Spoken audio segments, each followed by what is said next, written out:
Okay, there's live and sound. That's what we want. That's what we want. Okay, right, let's post some things.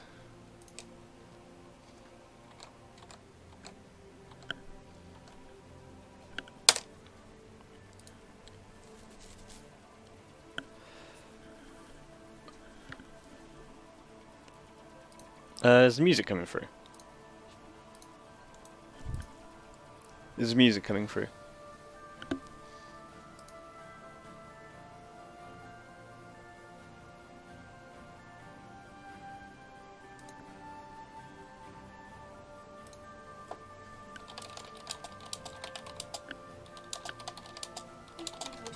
Cool.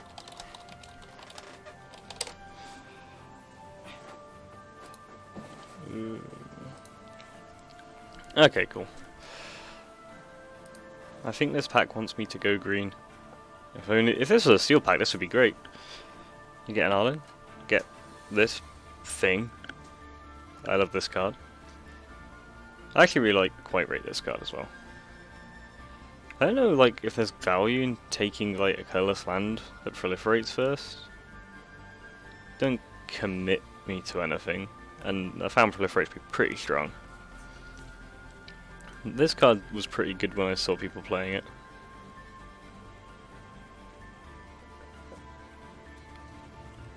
Arlen was pretty good.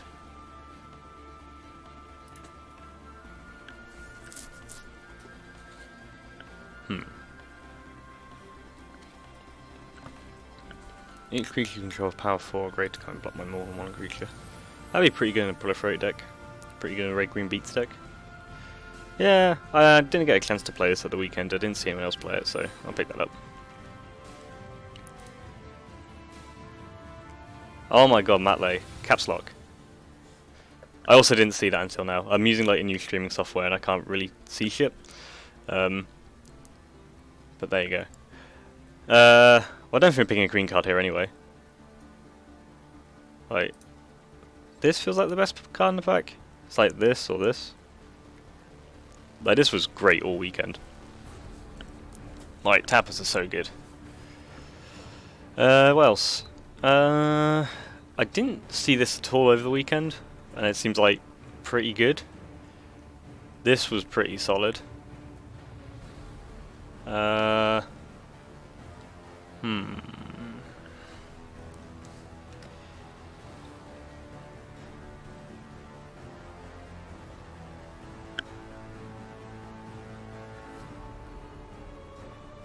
I can't do a call at the same time, Will. I think I've done an arena steal with blue-green that's pretty good, because you get to do all the proliferate, except you're doing it with a mass as well. Blue's got a little bit of proliferate, because you get the Thunderdrake and stuff. I'll try it. Have a look at it.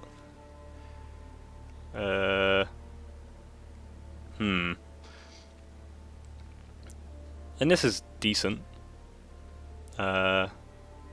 Bounce mass. Oh, right, there's a band together. Well, it's just that, isn't it? This card's so good for a common removal.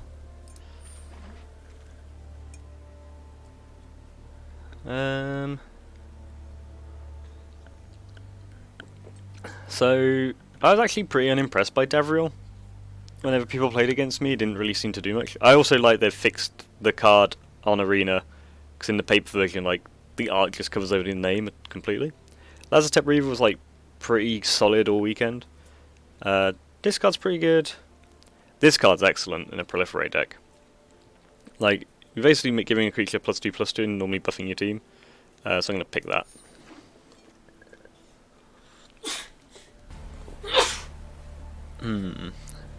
Craft's a lot harder than sealed. I keep forgetting that. What we got? Dovin. Iron Bully? Totally Lost? I have no idea how good Totally Lost is.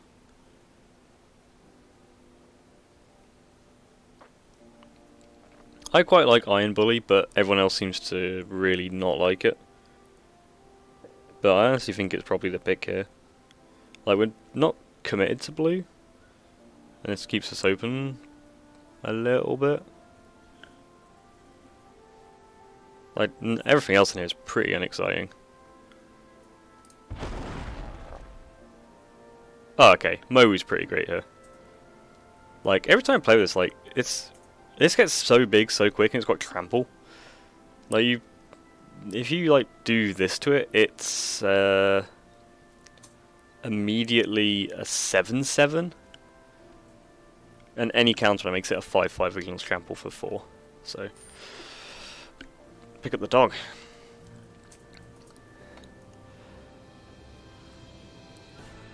Could pick up another one of these, staying green. Which walk was in there?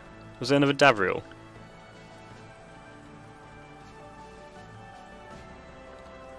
I could pick up this. It's like 2/2. Death Trigger's pretty good in our deck already. Oh yeah, the Arlen, like... Yeah, it's a tricky one. To us, the main reason I picked Challenge Control is... I played with Arlen a lot over the weekend, I know it's good. I have no idea how good this card is, and I kind of want to find out. I think I'm going to stay opening green and just take this. And see what comes up. I mean, I could just keep taking them, but I need to draft something else eventually. I mean, how many of these is too many? I need some actual creatures to go over it. This card was actually like surprisingly good. Just the card advantage is pretty nice. This thing's pretty solid with reach. But yeah, go with the Grizzly. Another Grizzly?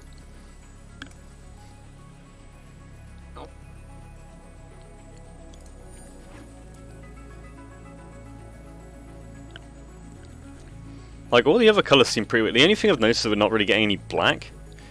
But green-black proliferate probably doesn't work. Did anyone play with or against this? Like, I have no idea how good it is. Like, obviously the destroying artifacts and enchantments isn't great, but the +2/+2? Could take this for sideboard, but there's like not really great artifacts or enchantments. This is fine, to be honest. I might pick this though, because if we proliferate, this seems pretty solid, so I wanted to give that a go. Oh, and Rising Populace is a pretty good proliferate card. So a lot of people play this at the weekend, it was always really bad.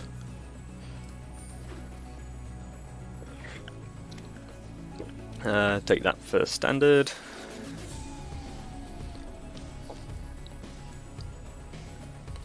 Doesn't really matter. Ugin? Ooh. So we're not really in white, are we? Because, like, Sarkhan is really fucking good. Imagine even without having lots of Planeswalkers in your deck. Like, worst case scenario, you get a 5-mana 4/4 flyer. No, I feel like I'm not wrong to try and take Sarkhan here. I don't know what the red-green archetype is supposed to be. I don't know how much red stuff gets counters. But I guess green also has all the fixing. You know, you pick up some of these, you could maybe splash it. Yeah, let's give it a go.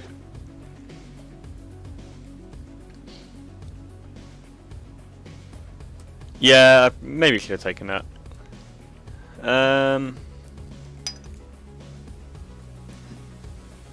Zhang Yang Yu seems pretty solid here.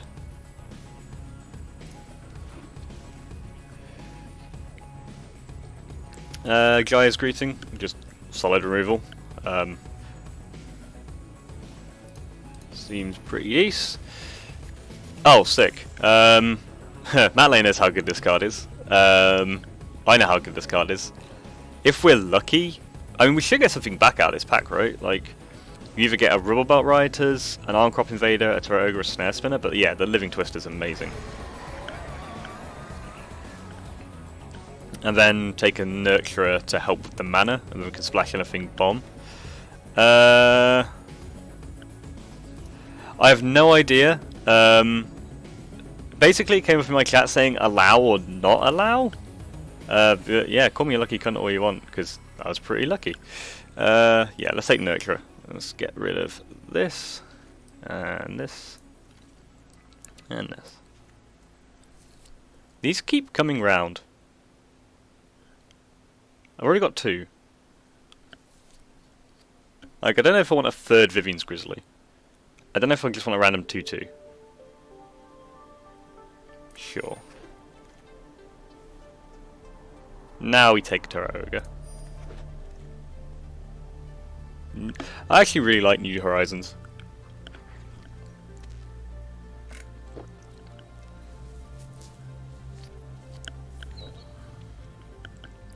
See, yeah.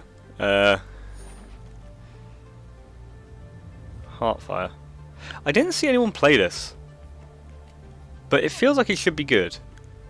And this was also pretty good, to be honest. And I mean, card advantage. I actually got to check how many creatures I've got. 1, 2, 3, 4, 5, 6, 7, 8. But nothing is cheaper than 3.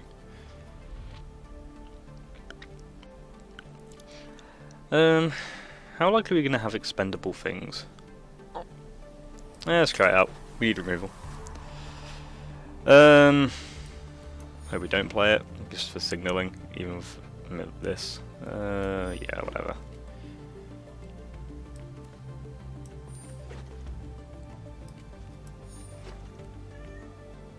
It's not horrendous to get last pick.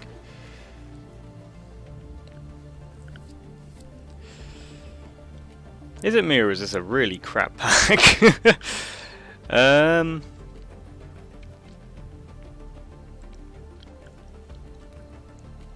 Like yeah, we've opened like 5 of the submarines now, and I'm really unhappy about it. Yeah, band together. Yeah, it's probably just band together. But like, I desperately need to just take creatures now, I think. Although, ooh, Arlen's pretty great. Yeah, I mean, Arlen is creatures, so. Giant Growth, some Moot Sprint. Ugh.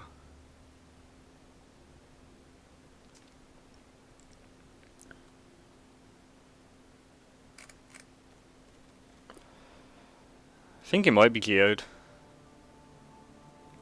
Just, it's been so long since I played with Giant Growth in Limited, I can't remember how good it is.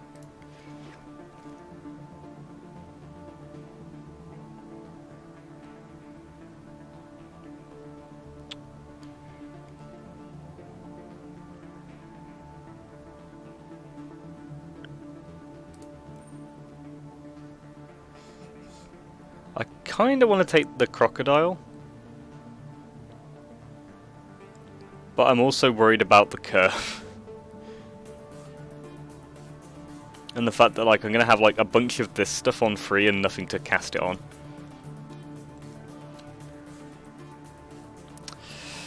But it's just a 2-2, isn't it? It's so medium. I'm gonna take the Crocodile. Hexproof and Proliferate seems pretty rad.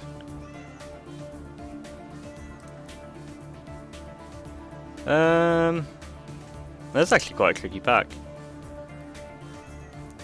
Like, could take just a 2-drop.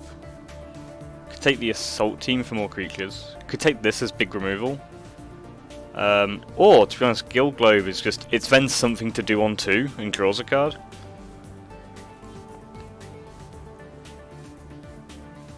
Right, how many creatures?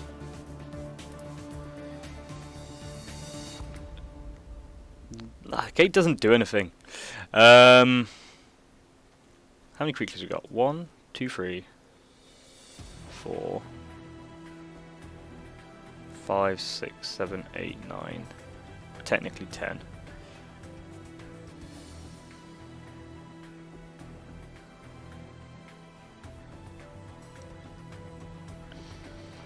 I'm gonna take Guild Globe.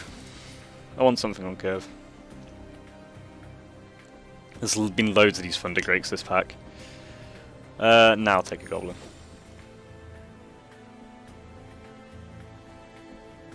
Time to Crunch. Crunch is probably alright, yeah.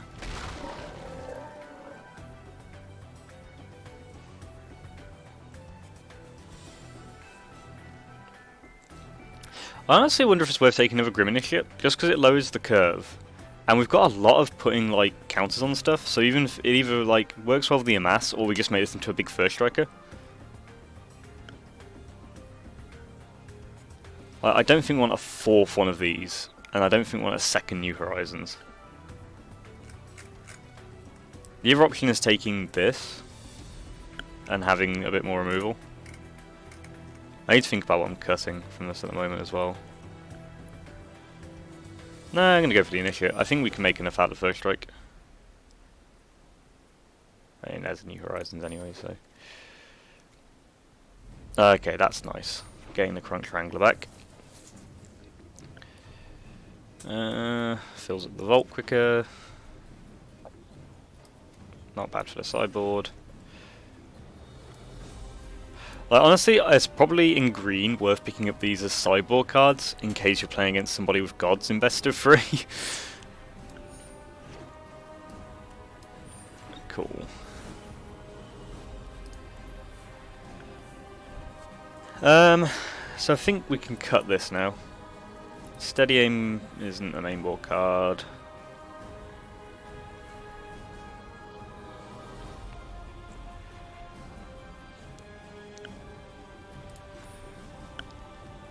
"13 creatures, 14 non-creature spells." No, I don't think we want 3 Corrosion Crisis. I also am not convinced we want 2 New Horizons. It just feels like too many.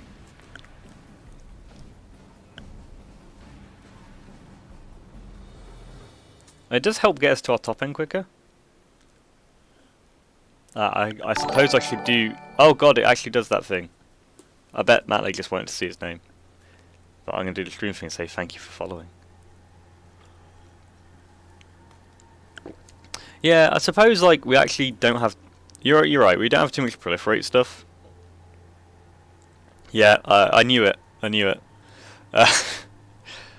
Yeah, we don't have any proliferate stuff, and otherwise it's not great. Like Geode is ramping us anyway.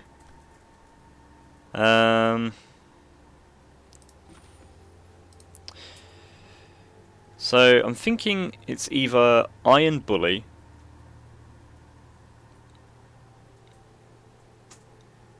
or maybe one of the Grim Initiates.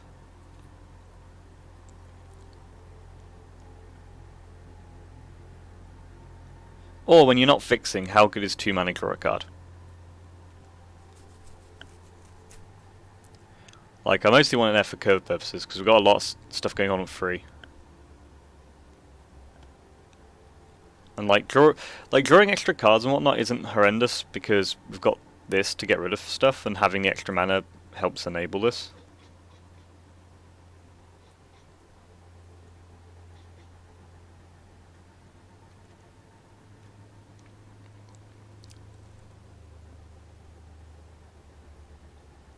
I like the Geode because it ramps this.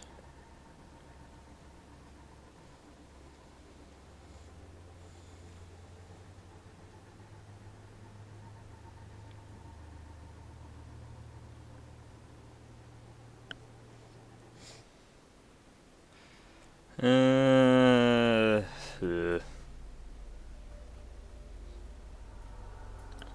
2 mana draw a card probably just isn't worth it. Am I missing anything?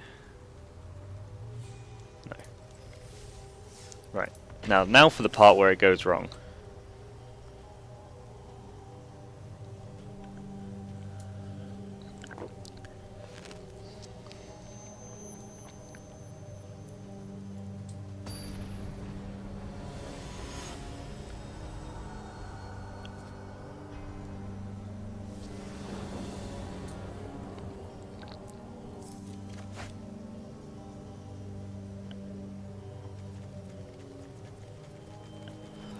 So good with a forest. We're playing 8 forests. I think this is probably a mulligan. Yeah, on the play it's a mulligan. Yeah, that's much better.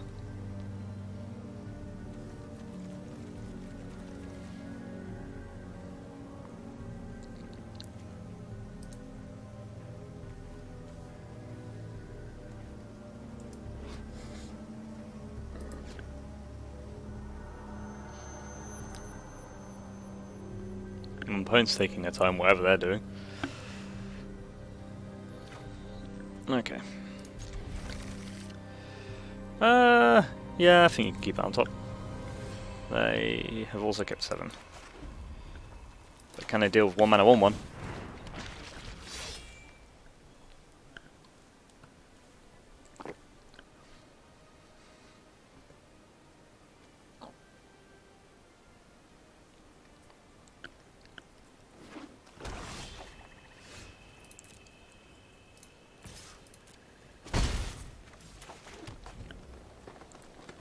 So I guess the question is, we could play Iron Bully next turn, and like either get a 2/2 Menace, or make this a 2/2 First Striker.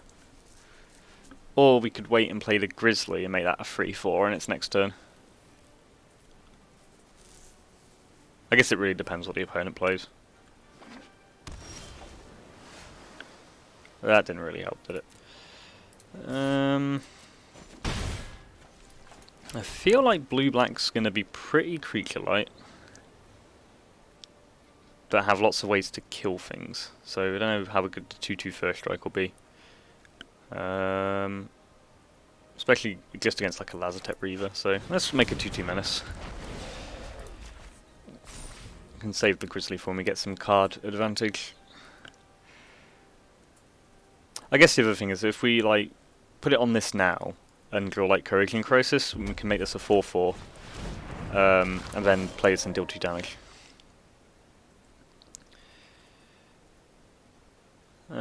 Will we attack for 2? We can do this with Grim Initiate next turn, but let's just be efficient with mana. Opponent's Grixis. The other reason, like, we could have done that there, but I reckon if they play something, we might get like some sort of blowout if they block with like a 4/3 and a 1/1.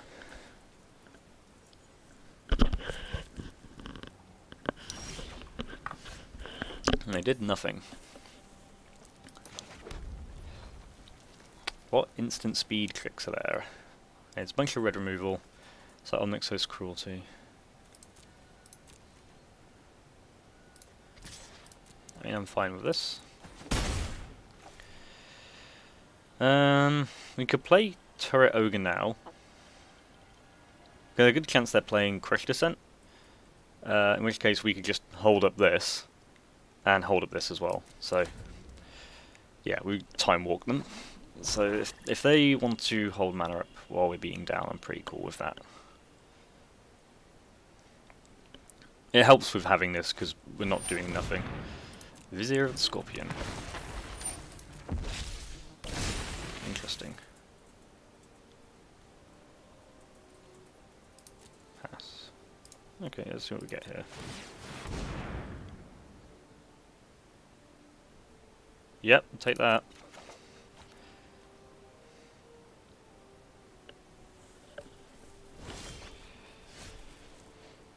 Band together's pretty nice. Is there any black, green, black, blue instant speed minus stuff? I don't think so. There's a lot of removal in this format, but I think a lot of it's like sorcery based.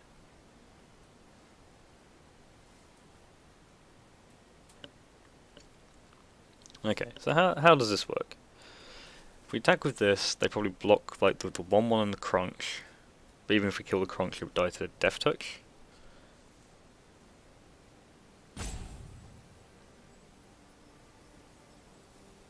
I think I'm just gonna play this and pass. Because if they are playing Crush Descent, we resolve it. And then next turn we can maybe do some shenanigans with discarding a land and doing this.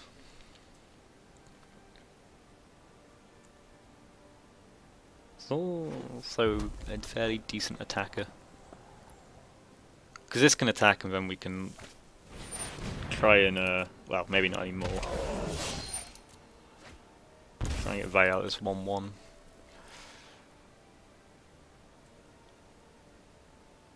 I wonder if they're going to attack with the Crunch and something. I mean, I don't see why they would.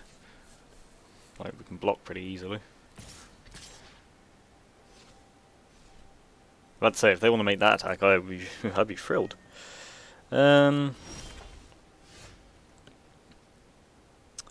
That's a pretty good draw. Although we're looking a pretty little mana constrained. Could put this on. If we did this, we could make a 3/3 first striker. Make a. Probably worth putting on the Living Twister. Because then Old Nixilis' cruelty doesn't kill it. This will get bigger, and then this is very hard to attack through. We've got nothing else involving counters.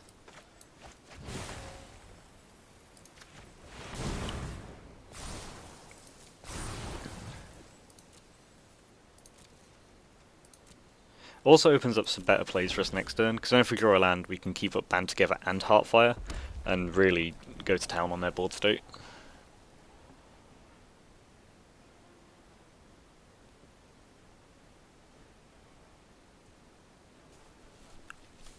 Because I feel if we can get some lands and get ahead, because we've got this removal, then we'll have the tempo of this. We can set up things like Sarkhan.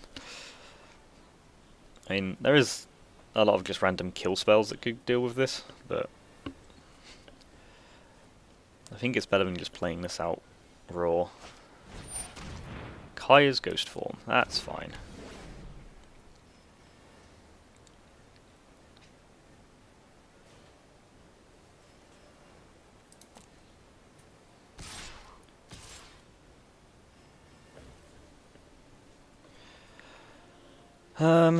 So the question is, do we block this with this? I don't think we do. You can set up that block next turn with this, provided we don't draw anything.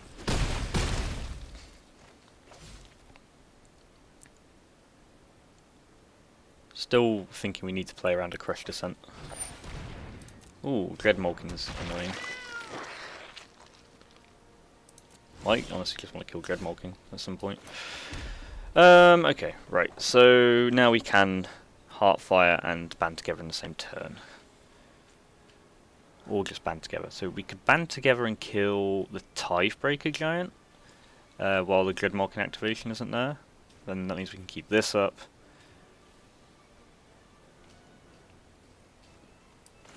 Yeah, so let's this and 4, 7. Let's kill this.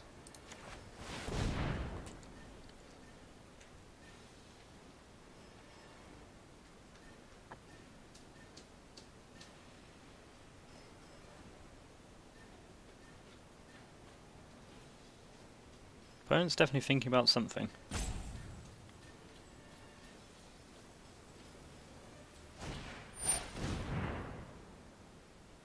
Okay, well that's annoying.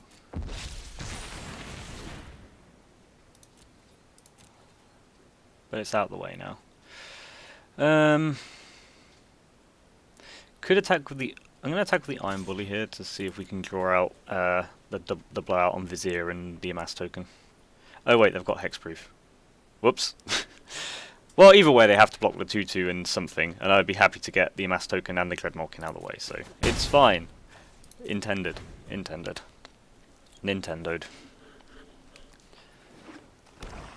Land. Okay, that's not a big deal. Let's see what attacks we get.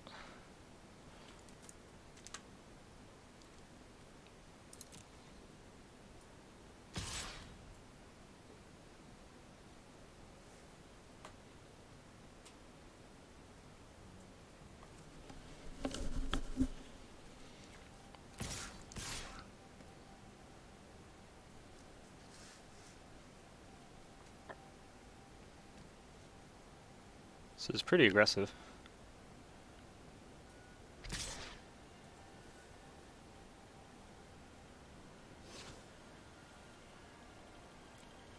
Like,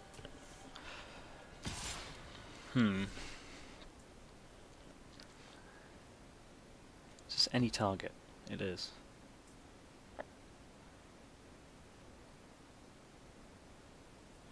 So if we blocked this on the Grizzly dies. take 8. Don't want to take that because of this. Feel safe enough in that block. This is just going to die anyway. But we might need it to Heartfire. Block here.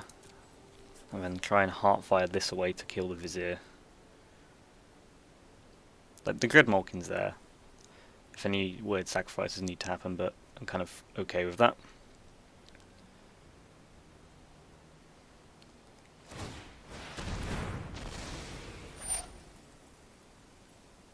Okay, I didn't see that coming.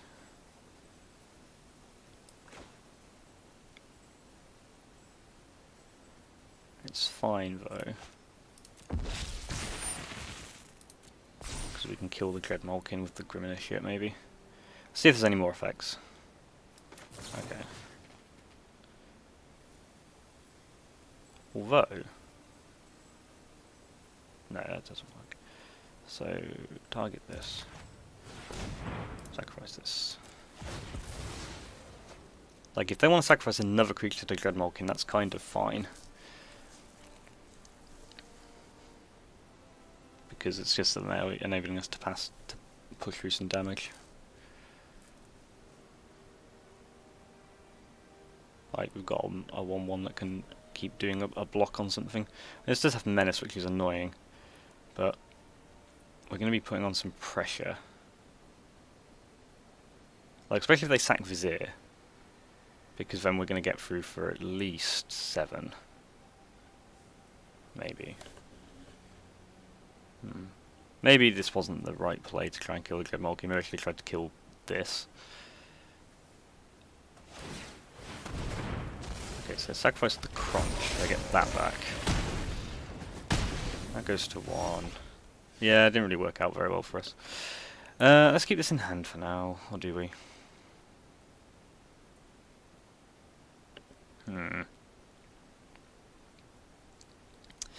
One card in hand. We could play Sarkhan. If we play Sarkhan, it makes their attacks a bit awkward because we don't hold the land in hand because it doesn't do anything. Could play Turret Ogre and hold up a land activation.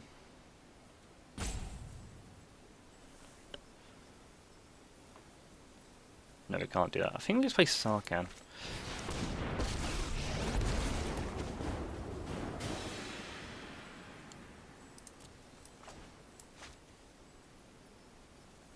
If they're forced to attack it, it can give us some really nice blocks. Or do we just make a 4-4? Force them to attack into maybe some bad blocks? No. I like trying to force them to kill the Sarkhan.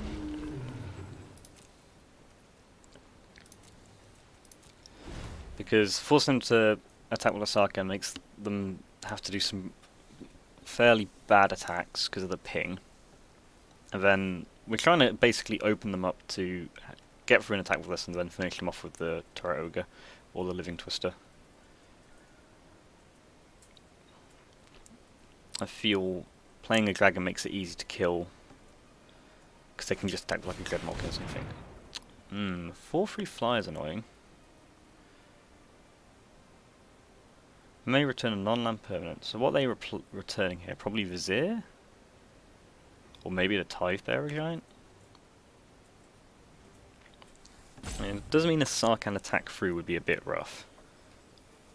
The Twister, I can do that. That's a neat feature. I've only just noticed. You right click and it just stays up.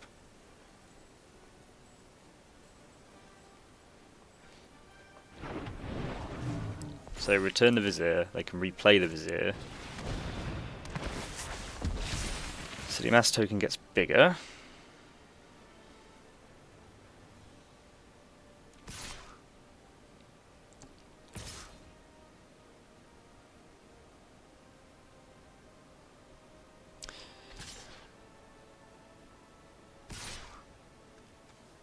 Ah, they're attacking us.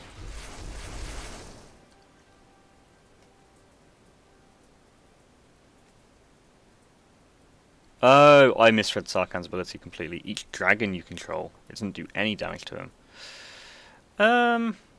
Okay, well that's awkward. So, we could kill a Kronk.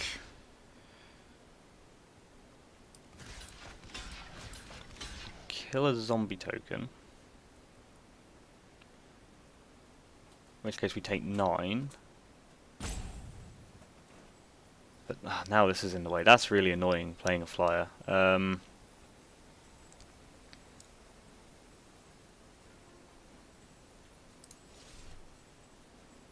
we block like well, if we block like this, we still get to keep the Iron Bully. We still take 9. And we get to at least the opportunity of swinging with a Menace next turn. Yeah. I suppose if we draw another land, we can get this out the way. So, if we do this, the Sphinx dies, Sarkhan gets in for 4, this will get in for 7, this will get blocked, so, and then we die on the swing back. I'm pretty confident.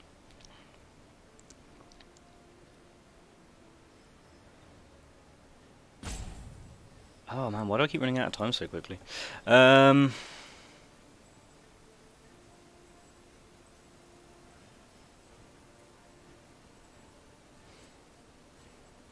Could make a dragon.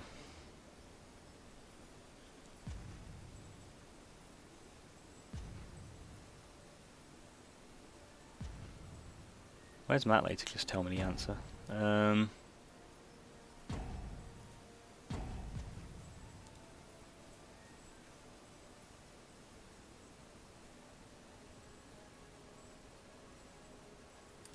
I think what we need to do is play this. I think we actually need to turtle up a bit.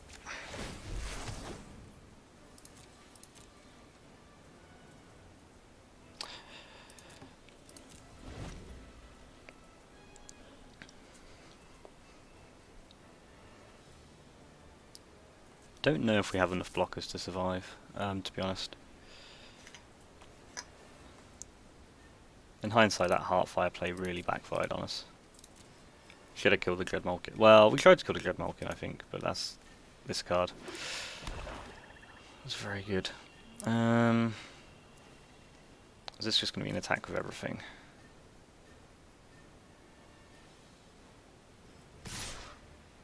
It is. Oh, hopefully attack with everything, because the Vizier will die for free.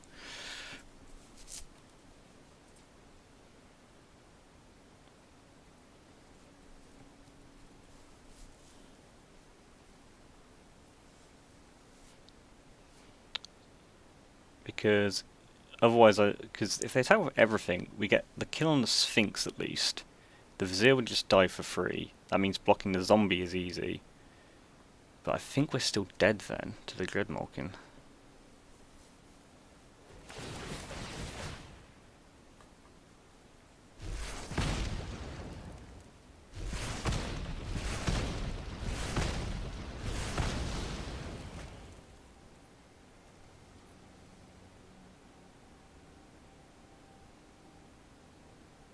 Because we can only kill one thing.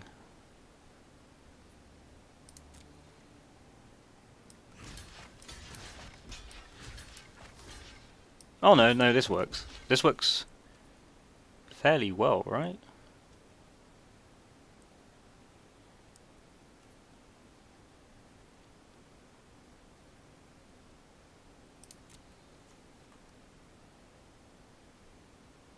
Yeah, this is works out really well for us. Because one of these has to survive. I know they can sack stuff to the Dreadmalkin, but with still the swingbacks we get with this and Sarkhan. Depends how many blockers they've got.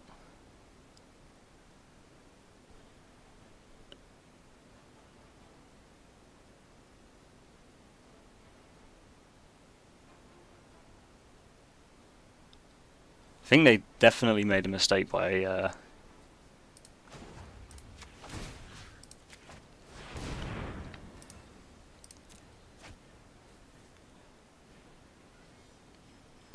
I guess I could have another Lazotep plating or some sort of buff spell on the rescue of Sphinx.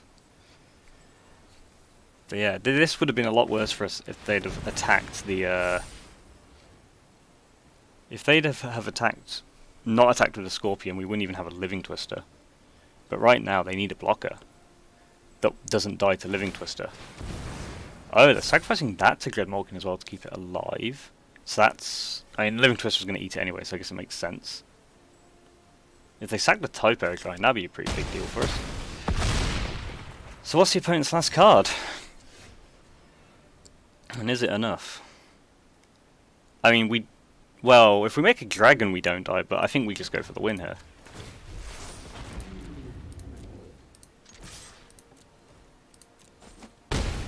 Oh. Now that was a good win. Didn't even have any advice from Matley, so thanks, Matley. Oh yeah, this is just free. So what did we see?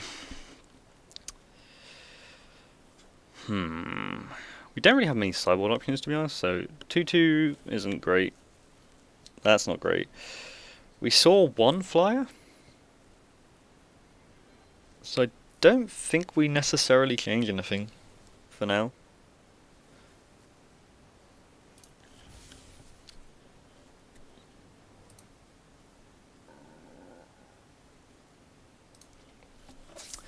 That was a nice little win to pick up. Play 2 routes. Probably could use the Heartfire better and not been in such a bad situation, but you know. What was it? So there's some good. So knowing to play around Lazotep plating is pretty helpful. Didn't really see too much in the way of removal from the opponent. I didn't see much in the way of bombs. This seems like a fine keep on the draw. Oh, they put us on the play. Didn't realise that, but I think it's still fine to play. This does feel like the kind of format where drawing first might be a good idea if you're playing that kind of Grixis deck. One thing that might benefit is that I saw very little fixing from their side, which might make our lives easier. 4th land is a nice one to pick up.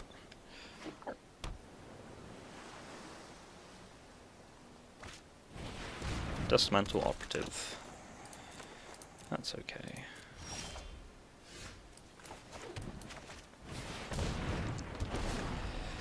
Let's get the bully down. I did have a game when I was playing a kind of big green-white proliferate deck where this suddenly it's a weird one. This can become like a lot more relevant the later the game goes on because you're proliferating your stuff and then suddenly you can't block it. So I was having to like not proliferate stuff just so I could block the 2/2, which feels really weird. But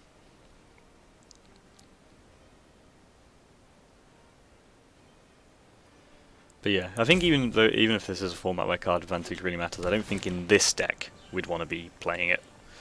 I assume the opponent's going to attack here.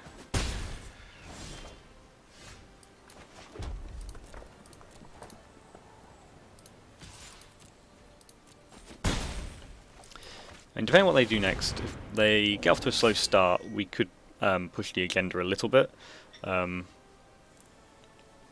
Could always, if they play out one blocker, we can kill the Dustmantle Operative at least. The bully gets through in, assuming what they're going to play can't block a 4/3. This card's pretty nice actually, especially in a deck like this. You get a random extra 2 damage. The reach is relevant. And like, when do you see reach in red?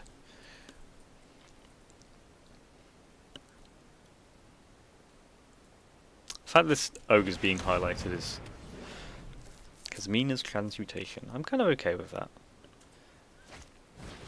Oh, Augur of Bolas.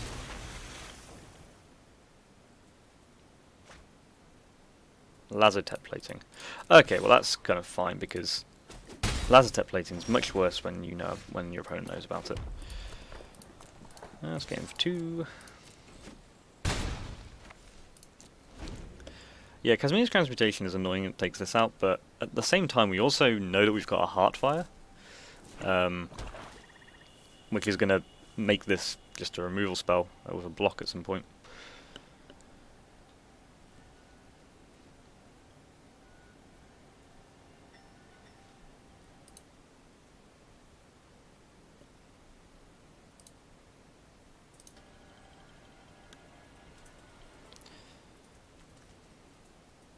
card's been interesting. Like, giving everything hexproof seems pretty relevant. You get a 1/1 out of it at the very least. Dreadhorde Butcher. Well, that's a tricky one. So we can't kill it now because of the plating. 1/1, wherever, yeah. I think, don't mind taking 3 here. Let's see if they drop the shields. No, so they're keeping up the plating. We have drawn actually all land so far, which isn't ideal. I mean, we know playing the greeting doesn't really do much here, so let's start out by playing the bully. Like this is, I'll happily block this with a turret ogre, and if they want to spend another removal spell, it's fine. I'm going to play Arlen here. There's a chance they've got no escape, but I don't think we can just sit there not doing anything. Yeah. Like, the amounts of mana at this point where we can't just sit and wait to cast our 6-drop. Like, it's rough, but you kind of have to expect it. Like, we're not under massive amounts of pressure. Like, the worst case scenario is they have a way to kill this, and then they can still protect the Butcher. But at the moment, you know, I'm kind of happy taking 3 a turn.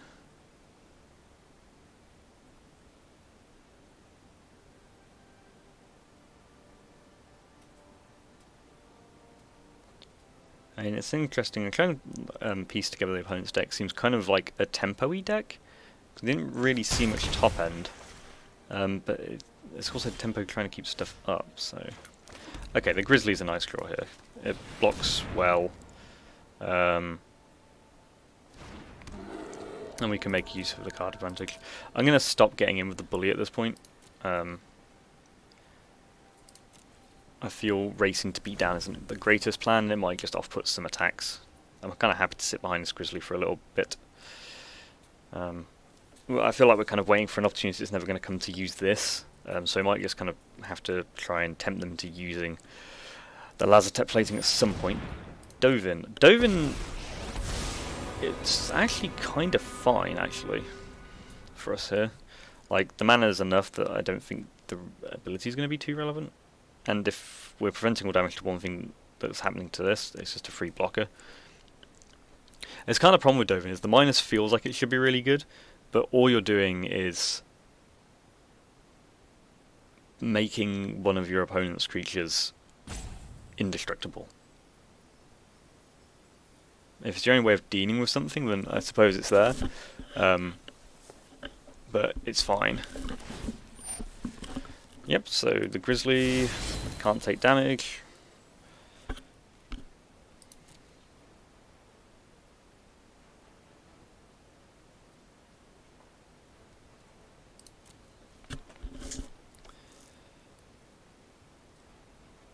This until your next turn. So let's activate this. Oh yeah, I'll reveal challenge control, sure.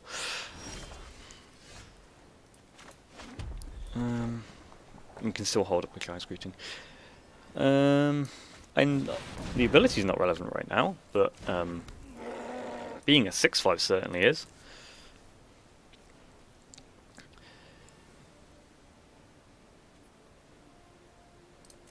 Still don't think we can attack with the bully because...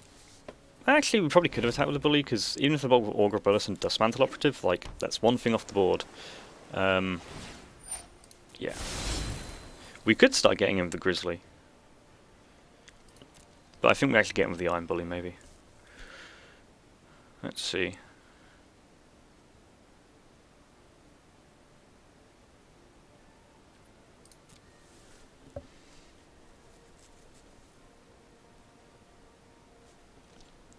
It's going to be tricky because you feel like it feels like our opponent would have greater top end in this matchup.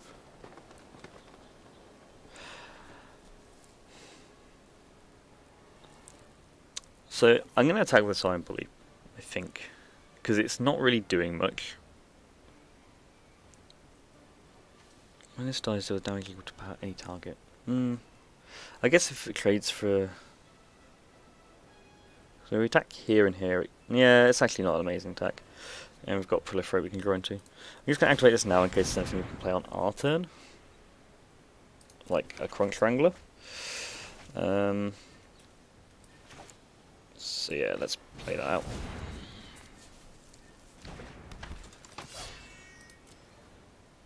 Okay, this isn't feeling too bad now. We're building up a board state. The Grizzly activations I think will really add up. Just because most of our deck is creatures and planeswalkers, and if you don't reveal that, you just put it on the bottom of the library, and it's just going to get rid of a lot of the stuff that doesn't matter right now. Like, we don't care about Mana Geode. We do care about Rescue a Sphinx, though. Bounce the Dovin. Oh, I hope if they replayed out the Dovin this turn, we can then Gaea's Greeting the Sphinx. So let's see if they get greedy. Because we don't have an answer otherwise to a 4/3 flyer. And then we would have to get aggressive.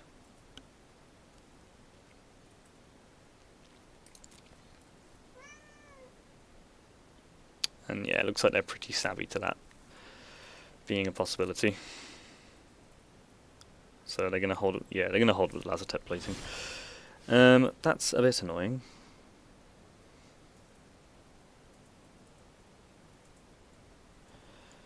But let's push the tempo a bit here. So Xiang Yang Yu's a good draw here.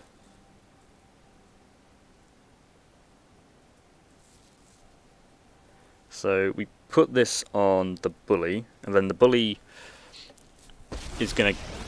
will chew through some stuff. It's either that we could attack with the Grizzly as well, to be honest. If we attack with the Grizzly,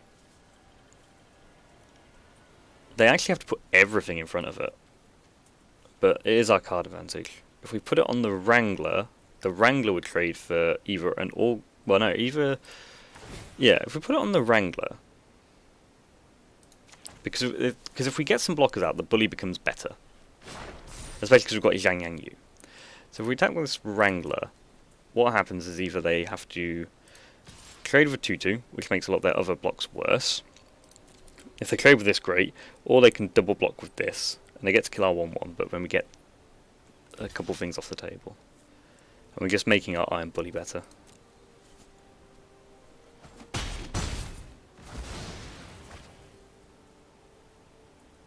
I'm going to play this out. But yeah, the opponent didn't get greedy with the Dovin, which is a shame. Vizier of the Scorpion. Well, that wasn't a great draw for us. There's the Dovin.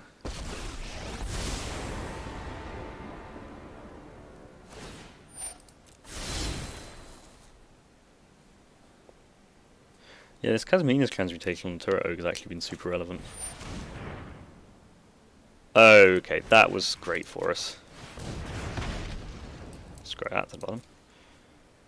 Like I mean, sure we lose Xiang Yang Yu, but that flyer we did not have any answer to.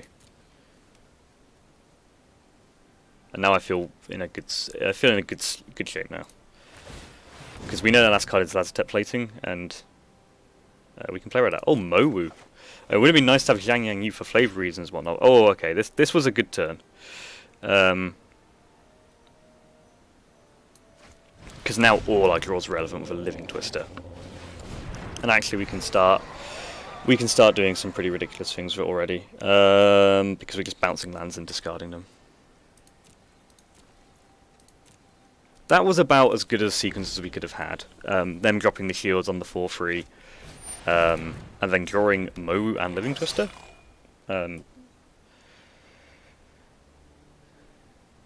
Because, yeah, Dovin's going to have to start going on the Living Twister now. Because otherwise the Living Twister can kill their entire board. Like, there's actually a chance we would have lethal if we bounced enough lands and whatnot. So I think, yeah, so tap for mana. Let's bounce this.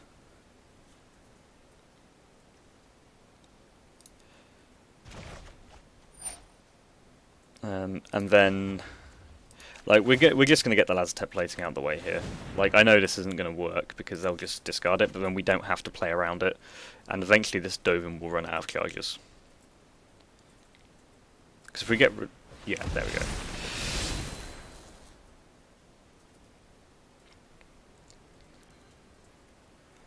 Because we can line up some fairly decent attacks otherwise. So there's also going to be times where this falls off. So I think it's in the upkeep. Yeah. So this is now active.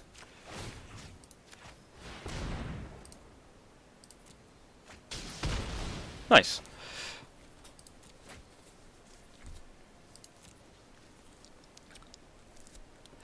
So now Challenger Troll was 2, 3, 5, 6, or 2, 2, 1 and then ping, or 1, 2, 1 and ping. Although no, I think we can start attacking him because the Living Twister makes all their blocks really untenable.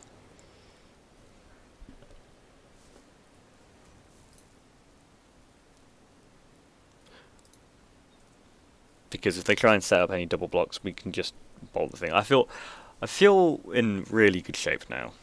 Like, there are some bombs that could really turn us around, but we're in a pretty good shape. I'm also trying to figure out if 6, 9, 10, 12, 14,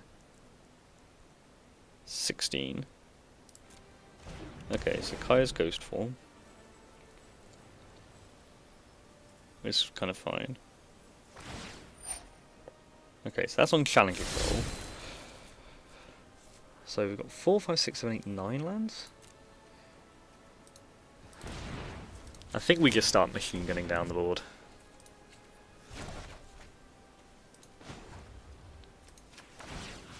Let's get rid of... I'm just going to get rid of this now. It's going to kill our Turret Ogre, but that's fine.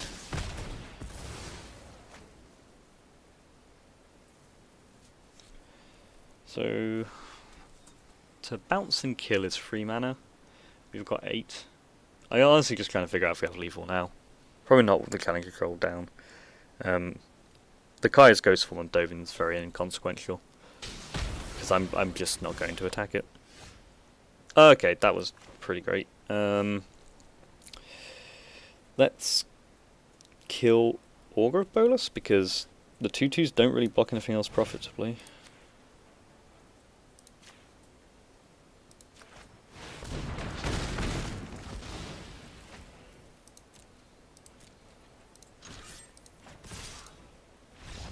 Hey!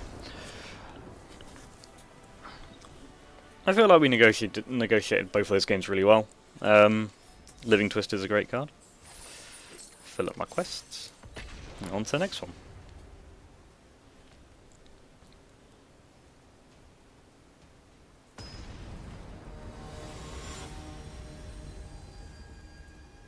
Good example of why I don't like Kaya's Ghost form. Like, in both games, it didn't really do all that much. Like in that one, it's like, 'cause they can always just ignore it.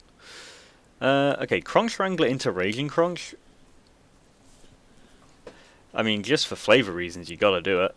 And it's just a strong play. Like, this will be... yeah. Let's beat down. Opponent down to 6. Play a Gateway Plaza on turn 2. Are we on the play or the draw? Okay, we're on the draw, so... and Gaia's Greeting off the top's not bad. Shouldn't have let off on Forest, I should have let off on Mountain. Just Living Twister considerations. Okay, Lazotep Reaver. Let's wrangle some Crunch.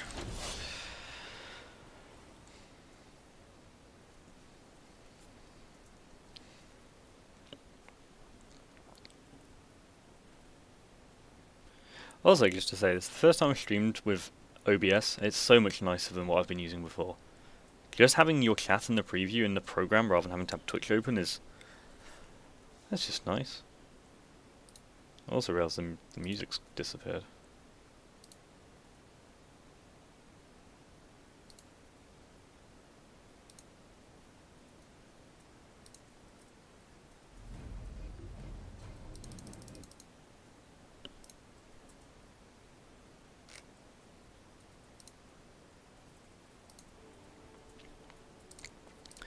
No blocks.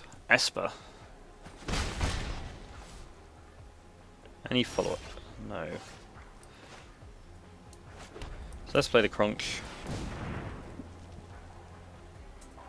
Oh, are we getting no escaped?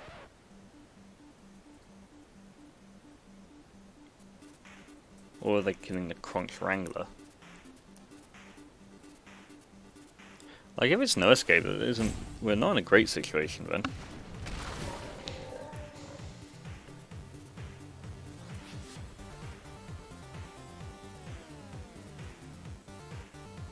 I mean, something's happening.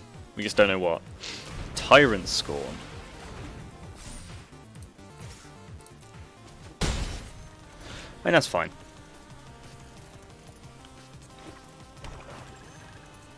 Good to know about as well.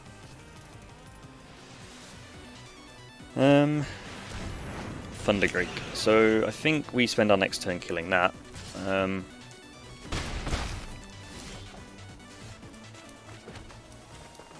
Like, it's not the most mana efficient, but we get the Scry, and yeah, Crocodile's great. Yeah. Kind of surprised by the decision to attack there. I would assume that we're the beatdown in the situation. Like, an Esper isn't going to beat down. Because then hopefully if they hold back now... I mean, it depends what they do. Because we've got options of playing, like, Xiang Yang Yu, we could play Vivian's Grizzly. I mean, we're going to go this Crocodile, and there's a good chance that's what we just do. The opponent is attacking. I wonder if they're going to play, like, a Death Touch or something. No. Curious.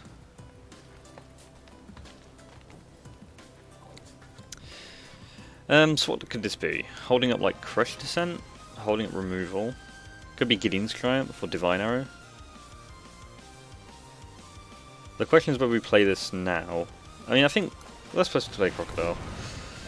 Like, I'm probably being too fancy trying to play around a counterspell. I'm okay. Crunch Wrangler doesn't die. Opponent doesn't do anything. I won't lie, I'm a little confused. Oh, the Wanderer. Okay, so that's going to get rid of the Wrangler. But a Crocodile lines up really well against it.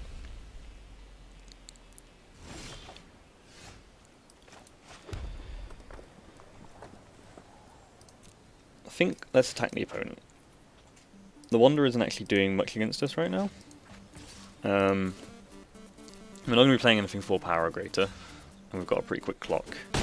And then this means we can play a Grizzly, and then play Xiang Yang Yu, make it a 3/4. Still too small for the Wanderer, but big enough to defend.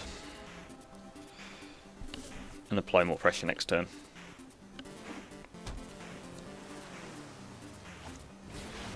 Saheeli? There's Planeswalker soup over here.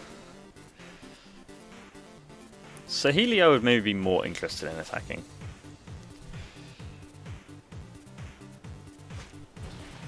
Okay, Spark Harvest on Vivian's Grizzly is fine.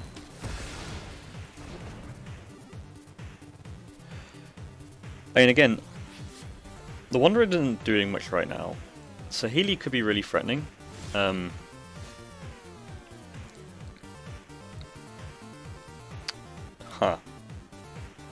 And that definitely changes things. So we play this.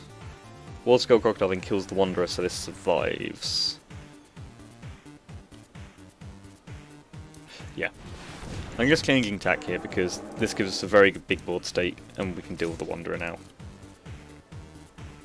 Oh, I misread that card completely. Whoops.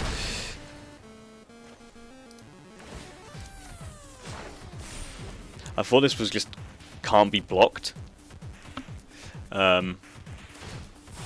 My bad. Still used to... I did say I wanted to play with this card, now I know how it works. Thunderdrake is fine. Now the Wanderer's ability is actually coming up. So I think... let's just attack the opponent. Does this give the you and other opponents you control? Okay, so if we ever get rid of the Wanderer, then that just dies. Play the Centaur Nurturer. Zhang Yang, you will die anyway. Actually, no, that was maybe a bit greedy, because for Zhang Yang Yu to die, the Thunder Drake has to attack. And then that leaves no blockers.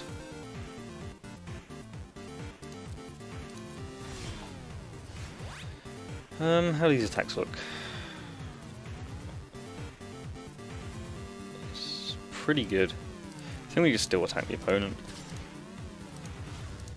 Like, they can kill a thing if they really want to. Well, they can't even kill the Nurturer. They can kill the Crocodile if they must.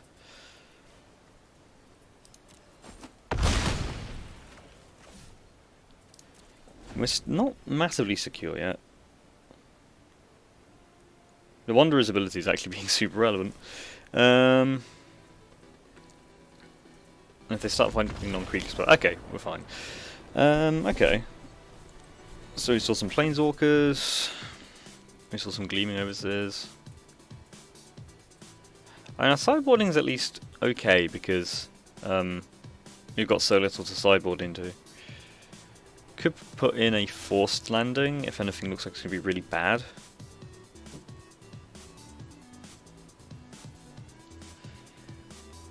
But I think we're okay.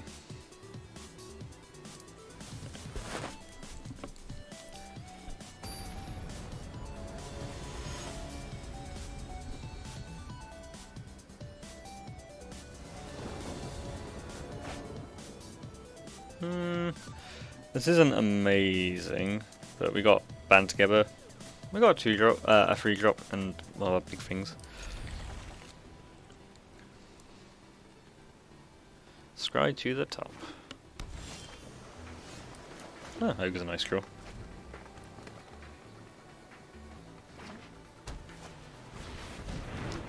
Okay, Sky Theatre Strix definitely makes me want to start considering a forced landing or a steady aim.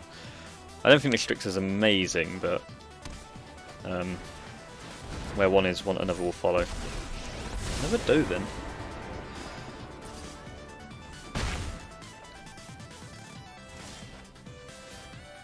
Some Mowu. So we drop the Grizzly. We've got options next turn. We can play Turret Ogre or Mowu. Probably Turret Ogre because it's just got the blocks, and then if we play Turret Ogre and draw a land for this, we can just like kill Dovin or something. Callous Dismissal, okay. Our opponent is being very aggressive broadly.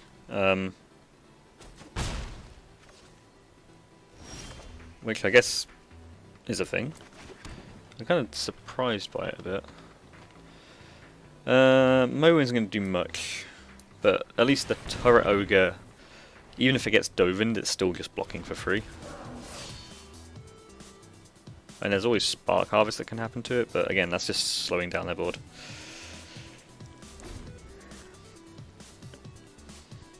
We'll see. Gleaming Overseer could be dropped, and that would obviously make things a bit tricky, but we could just kill that. Now at the point where I actually want to actively be drawing lands. Yep.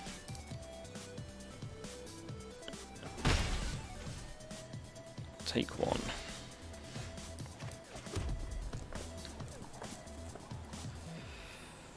Well, keeping all the mana up is suspicious. This kind of reeks of counterspell.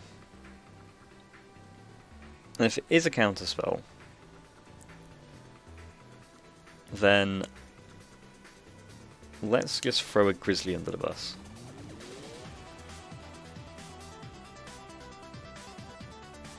Because it still works for our Band Together purposes next turn. And it's the kind of most disposable thing in our hand. And if it gets no escape to... I mean, it can't get... yeah, that's another benefit for it. It can't get the whatever the 3 mana, 3 and a blue one is. Because we can pay for that. No attacks.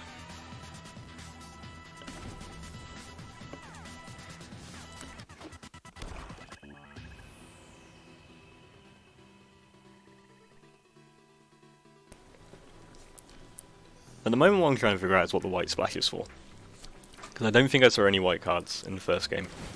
And Dovin is hybrid, so... Swear I were, I'm gonna get like God Eternal at a Kekrid.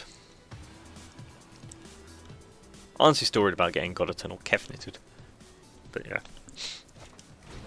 Okay, Thunder Drake. That's fine. Hopefully we draw a land here.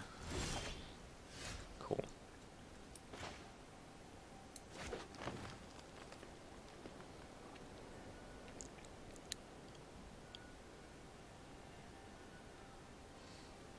Okay, so how do we get the most value out of this? Because we can't Vivian's Grizzly and Band together, unfortunately. If we attacked Dovin with the Grizzly, it could just be taken. They could block with Thunder Drake, in which case we can then band together to kill it. And if they double block, that would maybe still work, but the Grizzly would die.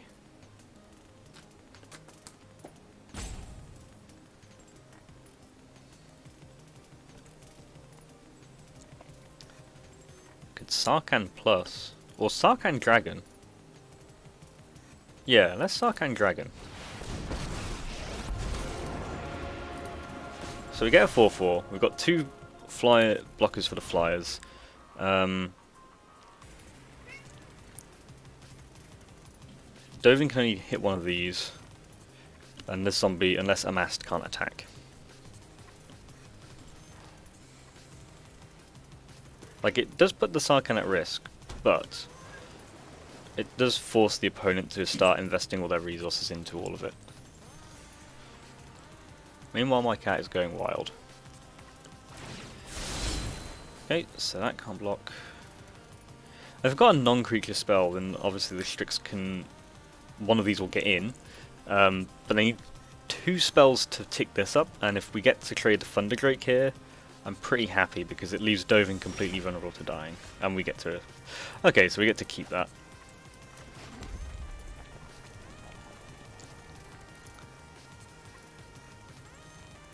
So, okay.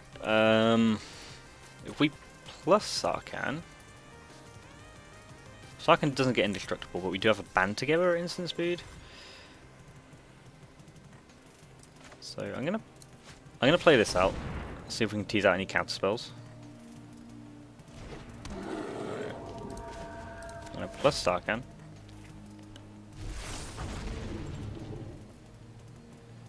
There are more ways in which this goes wrong than when it doesn't. Probably. Okay, yeah. There's more blowouts if we attack than if we don't.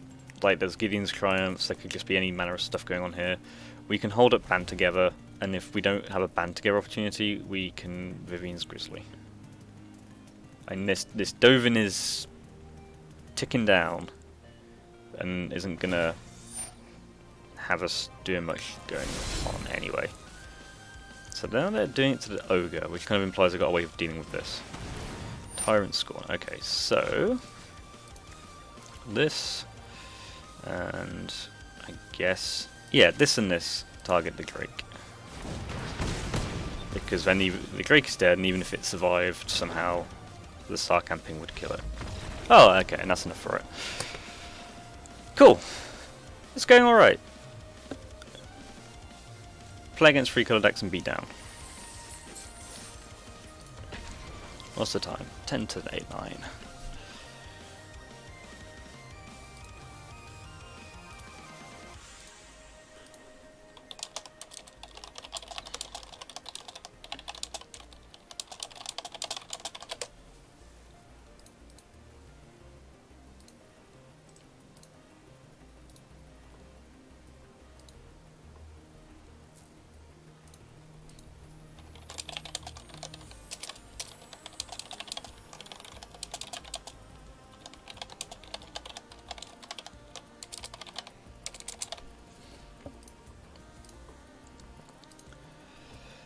This is slow, but we're on the draw, and we've got a removal spell. So, you know, give it a go. Immediately start getting beat down by Grim Initiate. I'm going to be very curious to see how good Grim Initiate turns out to be. I mean, we haven't really had much of a chance to play with ours yet. Still being slow. But, you know, we can maybe end of turn guys greeting something and set up some scries. The Courier Crisis is not a bad one to have because this Crocodile could get pretty ridiculous. Red, red, white. Rising Populace. I am actually going to kill that because that card can get out of hand. And red, white, I assume would be aggressive, and it does have some of the sacrifice energies, so... And then, yeah, we'll keep Iron Bully on top because we're going to be proliferating. It's going to help us curve and establish our board. And also just currently blocks this Grim Initiate.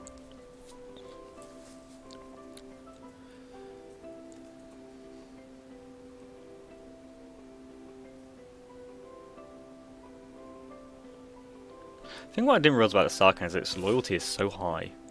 There's actually like minimal risk. Well, not minimal risk, but there's a lot less risk in just dropping the dragon. Didn't want to block there just because combat tricks. Proliferate.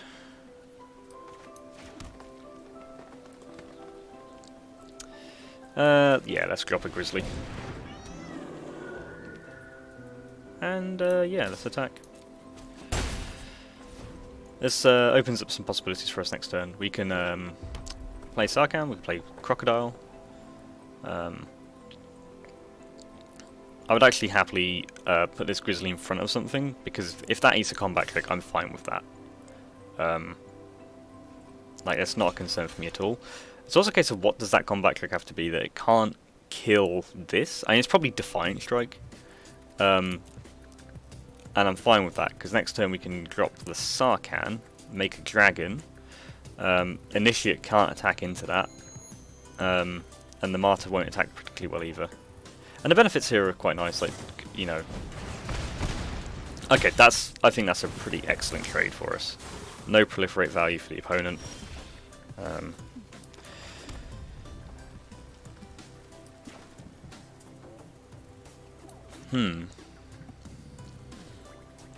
I'm actually not going to drop the dragon this turn.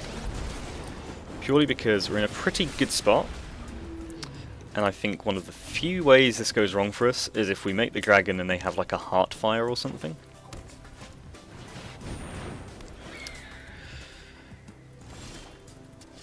Whereas... Ooh, that Turret Ogre was quite nice. And they could still have a Heartfire now, to be honest.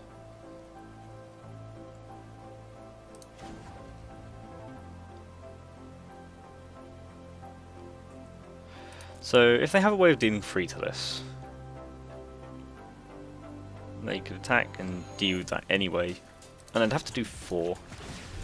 So let's do this. Let's drop the Turret Ogre, deal 2, and see what happens. And the idea behind this is that let's not throw away our Sarkhan unnecessarily, and this is also setting up a better Courage in Crisis.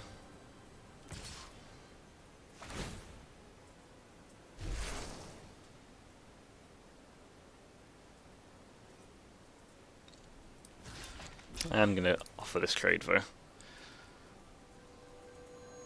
This might be the Defiant Strike. Gideon's Triumph. Okay. Teo's Light Shield. Okay. Still feeling a little constrained on mana. So now this feels like the best time to pull the trigger on this. So +1/+1 counter here. We actually do have some pretty good attacks going on as well. I should have probably been attacking this Iron Bully for longer.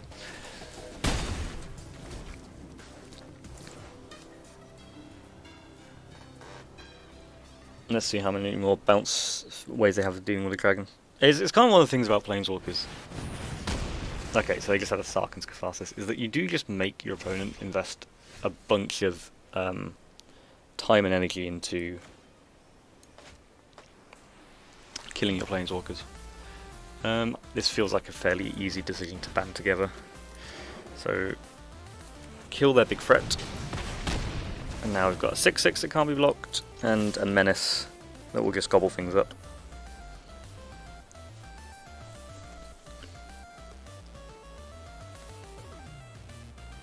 We're running pretty well here.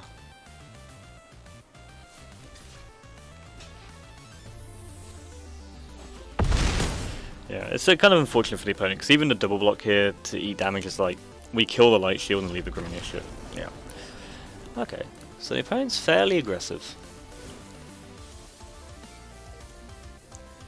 Because of that, let's... Didn't see enough to justify this, but let's bring in like a Goblin Assailant. And what might be a bit too slow. Let's take out a Mana Geode. Let's just have more board presence. I find it a lot easier to sideboard on the arena than even in paper, just because of the convenience of not having to de-sleeve something. Like, I did 5 pre-releases over the weekend, and what I've now noticed is I've got a few cuts on my fingers from sleeving. This is a tricky one.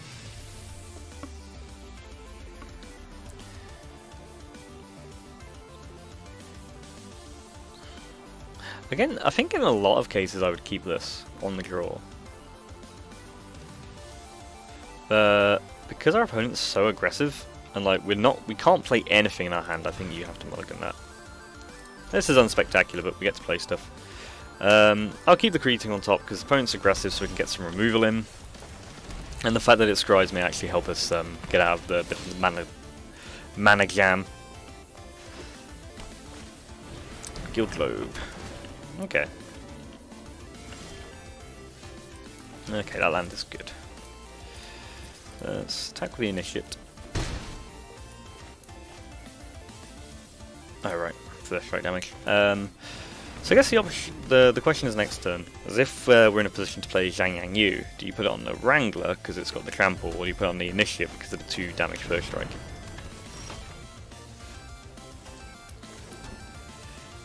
I think I'm going to put it on the Initiate.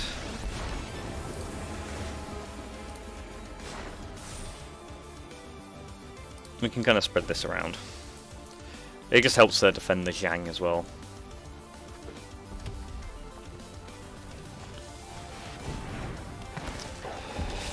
Okay. Let's play a Centaur Nurturer. That's game 3. And let's make this a 3/5.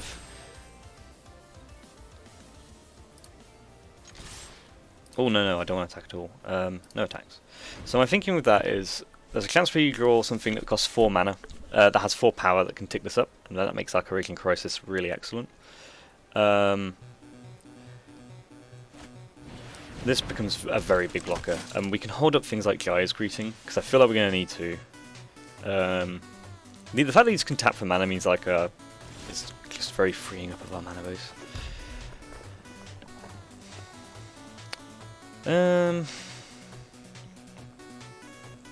Yeah, I don't see any need in getting greedy here. Blossom counter. Oh, we could get blown out here. Yeah. Well, that was rough. We're still not in a horrendous position, to be honest. Okay, there's the Enforced Griffin, so that's actually a little problematic for us. Let's play a Grizzly. So, I mean, we've got the ground completely fine, but yeah, this 3/4 flying is going to be a pain.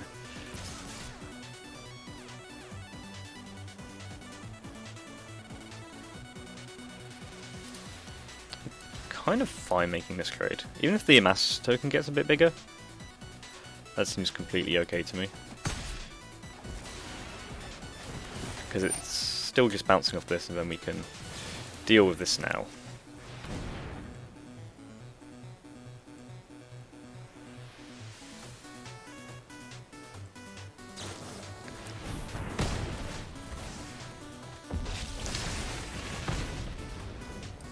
Don't want a Goblin Assailant. So we get our own Amass token. And the main thing we still need to find a way of dealing with this. Ooh, Makeshift Battalions could be a bit of a pain.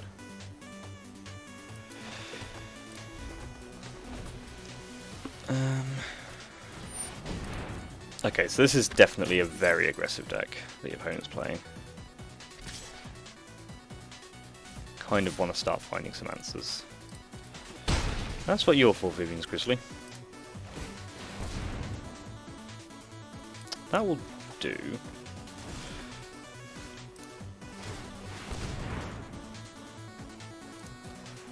Okay, so we lose that. That's a bit unfortunate. Yeah, we're not in an amazing spot here. So I guess their plans make the Rising Populace really big. One of these will get big. But we do get to kind of eat a lot of stuff here, to be honest.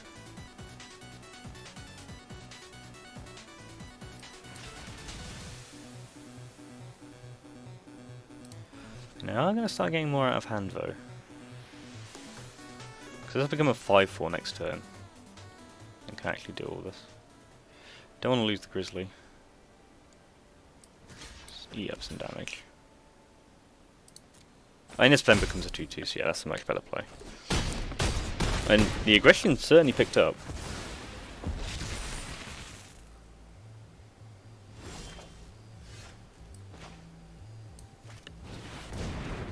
Okay, that's pretty good.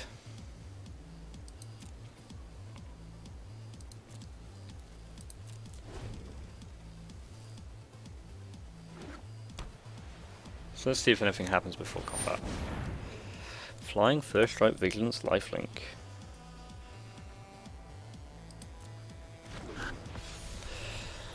So we can bounce a land. So we've got access to 5 mana. So we can only do this once. So what do we want to kill this turn? I guess we have to see what the attacks are.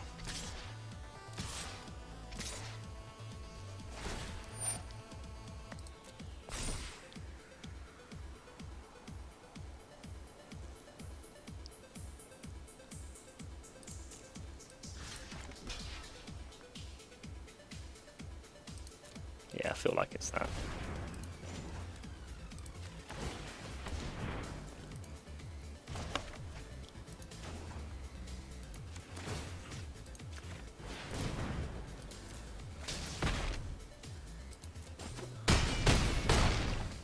We just need to buy time, really.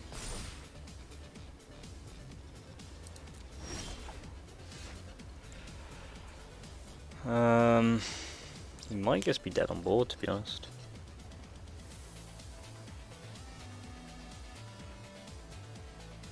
And kill one thing.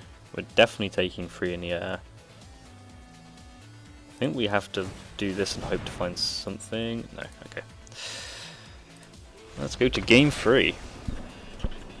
A super aggressive deck.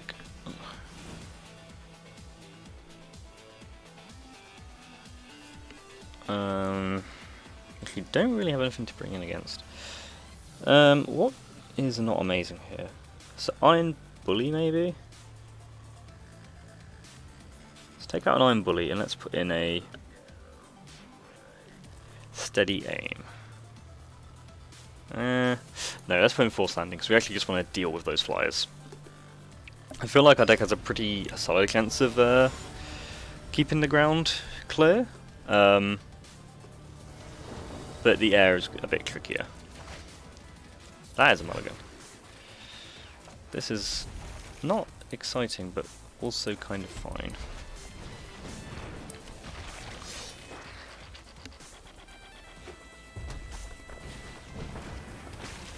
So some hot initiate on initiate action.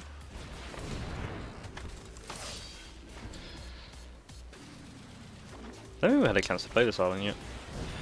Okay, so there's the Martyr for the cause.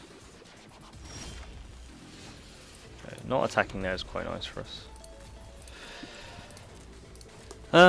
So having the Heartfire here is pretty good, because if they play something particularly threatening, we can offer up some trades. Yeah, so I think...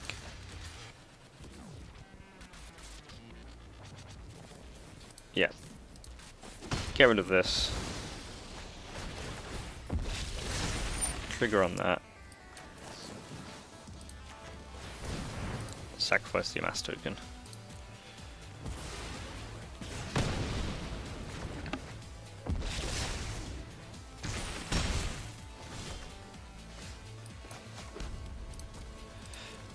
I mean, we're building up to playing the Arlen. I guess if there's any shenanigans, we can do some banding together here. Another Grim Initiate. Even just a 4-power creature would be quite nice here, to be honest. And the opponent seems to be very slowing down right now. No, I don't think that's the right time. Okay, that initiate's nice.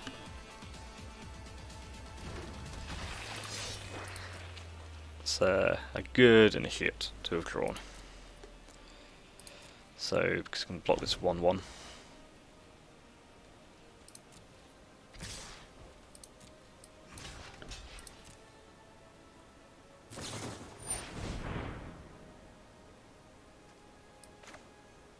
Do we kill anything here? I don't think so. Still just taking 3 and we get a mass out of the deal. Let's see what's played afterwards.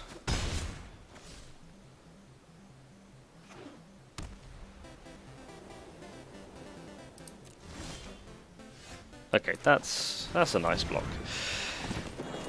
We get a 2/4. Gain some life back. Also now gives us enough power to kill something like this. Yeah, that works out very nicely. Which I'm just gonna do now.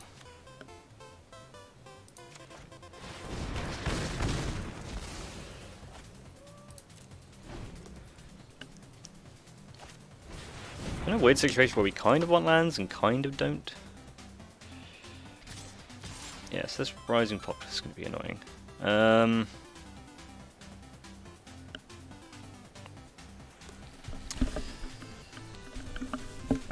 think we take the Initiate. I kind of just want to deal with this Martyr for the Cause now, because if the battalions come down, that then becomes a much more prescient threat. And if this is a 4/4, then you know, we live with that for now.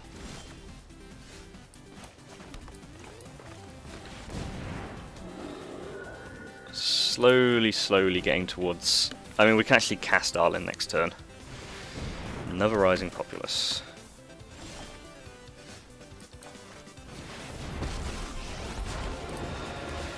But we can now start locking down the ground a bit more.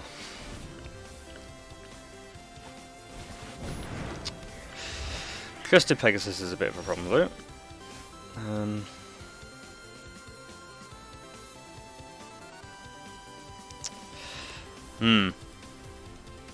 Why isn't this a tricky predicament? Because we could kill the Pegasus and they lose the evasion, but that is going to make their Populaces a 5/5 and a 3/3. But I guess at the same time, this doesn't work as a blowout, does it?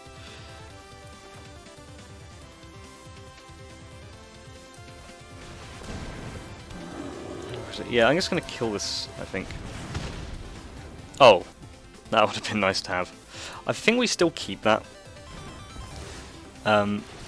Obviously it's not amazing. Let's make another wolf. But we're looking fairly stable here, and one of the ways this board still can be broken is with an Enforcer Griffin. And the other reason was because we've got the Vivian's Grizzlies that can just kind of... they're providing our card advantage now. Make another wolf. Is this sorcery? No, it's instant. The thing is, eventually we're going to have to find a way to win. I'm not sure what that is yet, because these things are getting too big for us to deal with, so we need to find like a bunch of our proliferate nonsense. Okay, that's nice. We get even more value out of this Griffin. I guess Sarkhan. Sarkhan's what I want to draw. The other thing is, if we proliferate, we can get some challenge controls at some point. Attack with the Grim Initiate, so... is that Arlen? No. Okay, the Grim Initiate's at us. If it had been at Arlen, that's a more interesting choice for us. But as stands, we can just take that one. And let's go digging. Raging Kronk. Yeah, that's not a bad draw for a stall. Neither is the Sarkhan. So how much mana do we have? I think we play the Sarkhan. This Grim Initiate is just going to die. And then we lost connection to the server, but I think that's the bug where if your opponent concedes, you lose connection to the server sometime.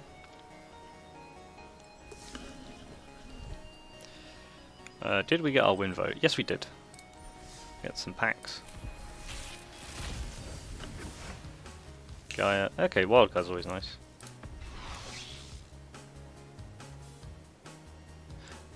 Yeah.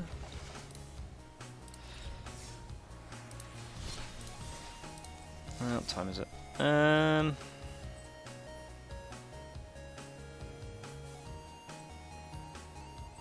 think we can fit in one more.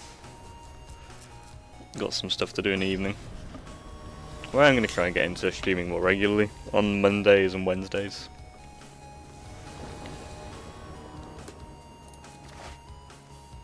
And I might stream tomorrow, I'm not sure. Man. This is... I don't know if this is a keep or not. I feel like it is because if we hit a land... all we have to do is hit a land in our first 3 turns. And this hand becomes... well, land next 2 turns, and this hand becomes very good. Especially if it's a mountain. Let's get to play the Crunch. I get to play Living Twister, or Grizzly, and then Corrosion Crisis. Is there anything for blue-black that kills or counters? I don't think so. And it was interesting that the first day of the Pro Tour, all the kind of really slow attrition decks did really well. It's actually really annoying.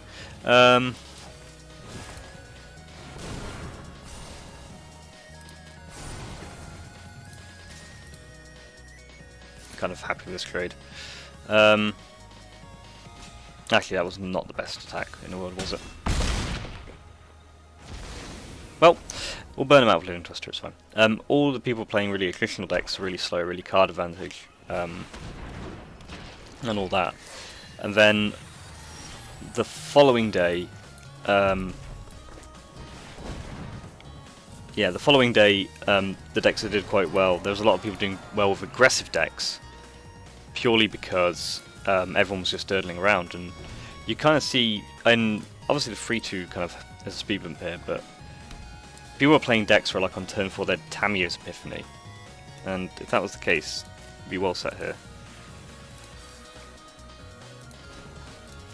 Oh, that's not what I meant to do. Can I cancel? Esk? No. Control Z? Submit 0?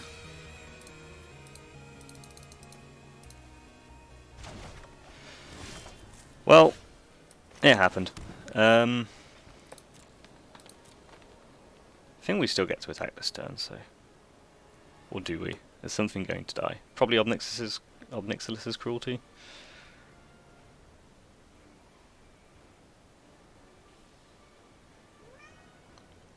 That's unfortunate. I was hoping to kill this end of turn. What's going to happen to us? Totally lost. Worse things could have happened.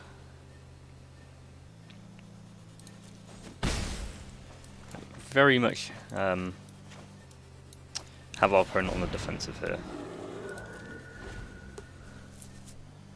Because we could... so we know we're drawing Raging Crunch next turn. Let's see what gets played here.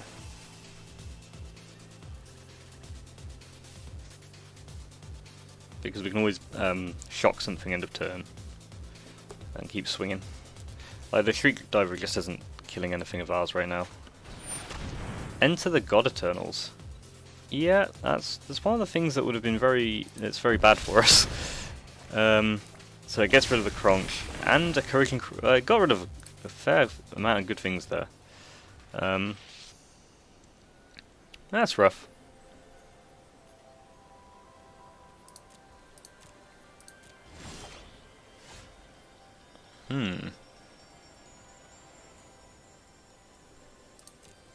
Let's attack and see what happens.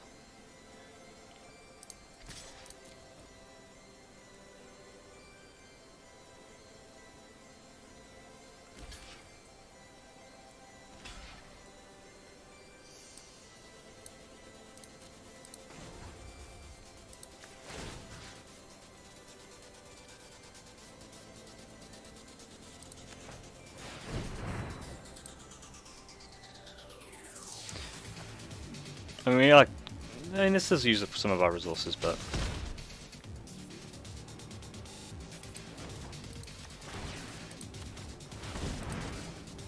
this is, you know, we get to kill both creatures.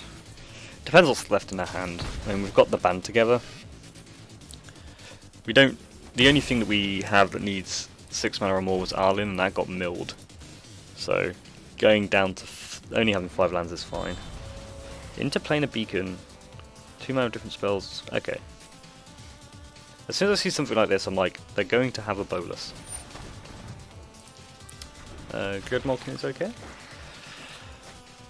Rescue a Sphinx.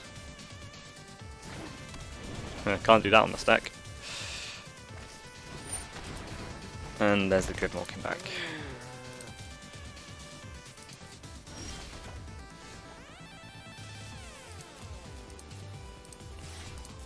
Well, still attacking.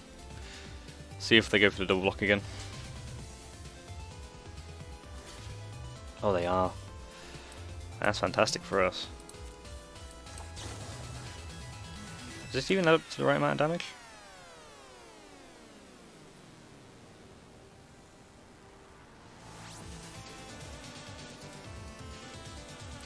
Maybe didn't think this one through.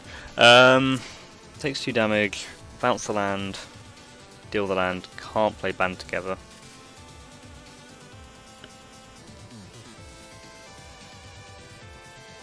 Yeah, this was not a fantastic attack.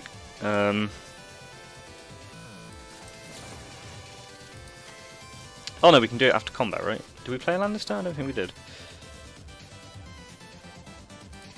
So do this. Living Twister doesn't die.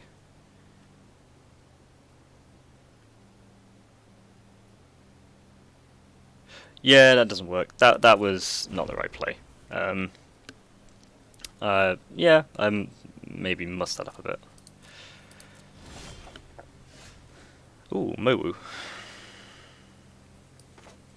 Let's see what happens when we cast Mowu. No escape.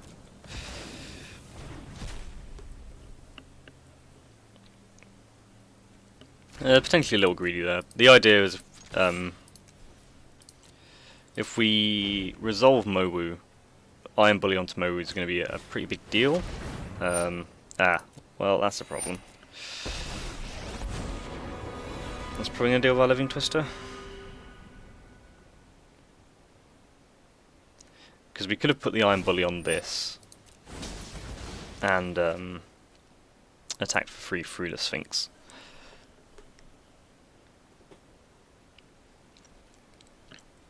Punished for being greedy, I guess. 3 damage to creature, scry 1. I mean, we might not be in a horrendous situation. I'm going to do this now while mana is down.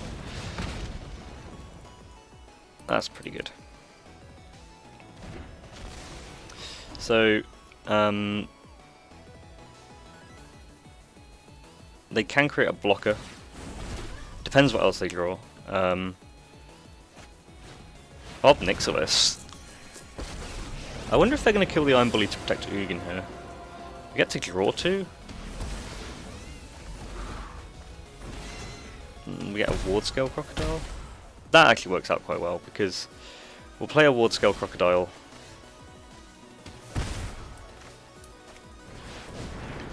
And then we'll play the Challenger Troll the next turn. This can't be blocked, it kills Ugin. As long as I don't play Kaya, that would be wild. So taking 1. I guess the other way this goes wrong is if the Challenger Troll were to get countered. But it didn't look like there was any counter mana up there.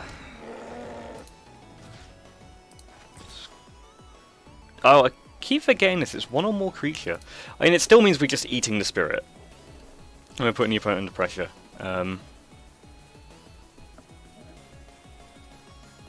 they keep just having to put things in front of it.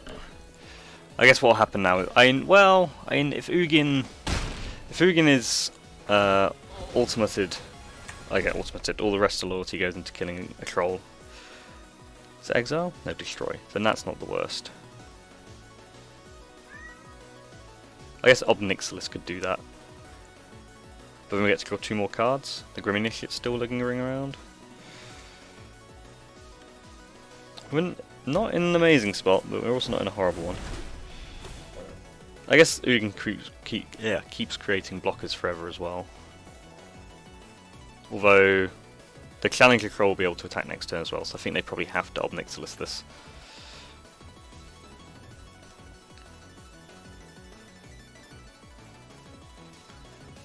Heartfire would be a pretty good draw.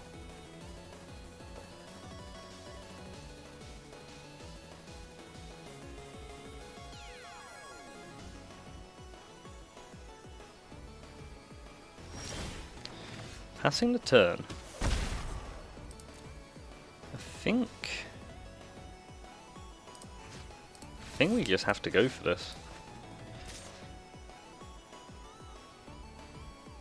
And if they've got a way to kill us at instant speed, then it is a blowout, because we'll lose this, but ultimately I don't think we can wait and hang around against an Ugin and an Ob Nixilis. It will just take over the game.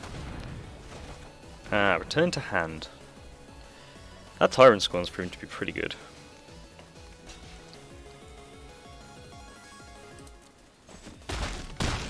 Yeah, Ugin is just so hard to beat.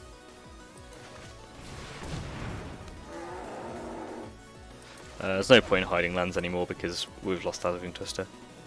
I mean, we'd probably be in a very different position had we not made a pretty grave error with the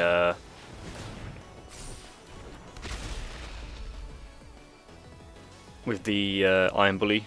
If we hadn't played Mowu there, I mean, we can play Iron Bully and it would have got countered as well, but then we have Mowu later, and that's at least trampling over these spirits. Okay, Ugin's now dealing with that. It's feeling pretty far behind now. Yeah, let's go to game 2.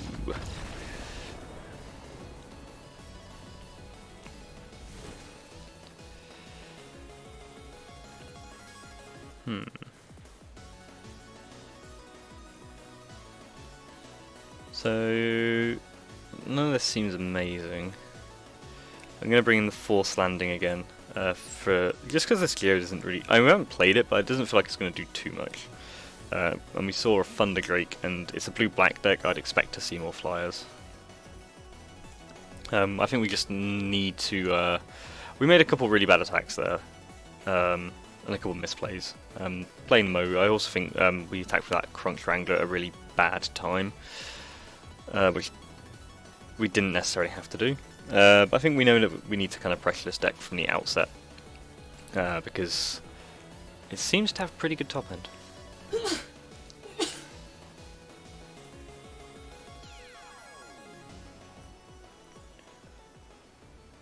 think we'll wrap it up after this match as well.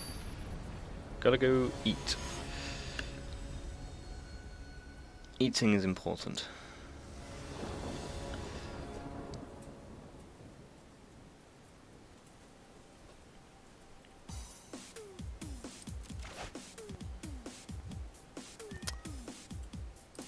It's not horrendous. It's one of these classic, not thrilled to keep, but too bad to not thrilled to keep, but like too good to mulligan, almost. Like, I always wonder if this is the difference between like good players and great players, is knowing how many times you can mulligan this and be fine.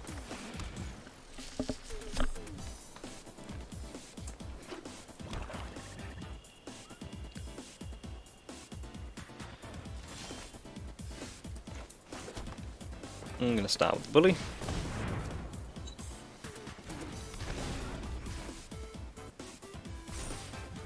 feel like the bullies, maybe. I mean, people don't seem to be as high on it as me, but 2/2 menace for free has been playable in other formats.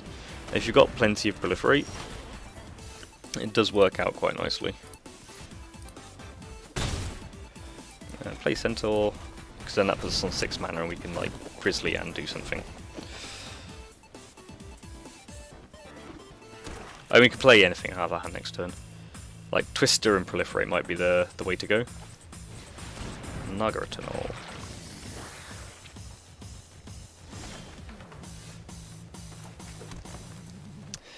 On the other hand, we could just play this Sarkhan now.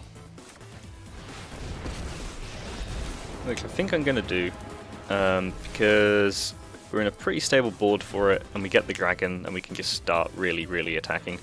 This allows us to do like Living Twister and Proliferate next turn. Again, depending, like, I don't want to go to the late game against this deck. So I think that's why it's better to kind of take a riskier play with this out, because this can't kill it on its own. The Eternal has to get through all of this. Thunderdrake is fine. I mean, I'd rather it wasn't there, but it's fine.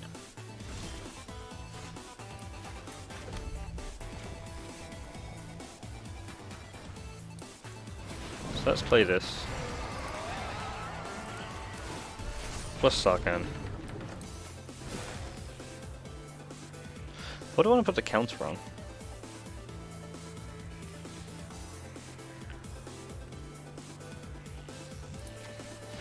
Be the dragon.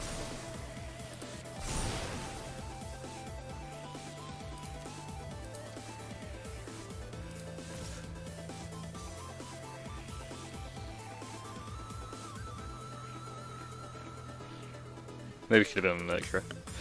Just gonna attack with Sarkhan for now. And keep this dragon defensive. Because if opponent needs to start attacking Sarkhan, we're in decent shape. Another Dovin. This is the third Dovin we've had played against us, and I remain distinctly unimpressed by it. It doesn't feel like it's ever made our opponent more likely to win, it's just delaying the inevitable for them. We could also just try and kill the Dovin right now.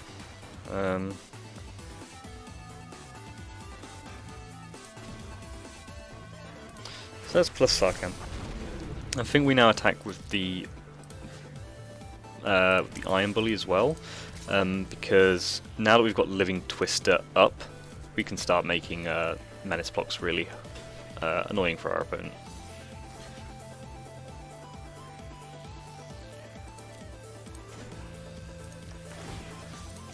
So yeah, we get to kill the Eternal, the Bully lives, and also it means this 1/3, which is going to be one of our opponent's best ways of finding an answer to this, is now gone.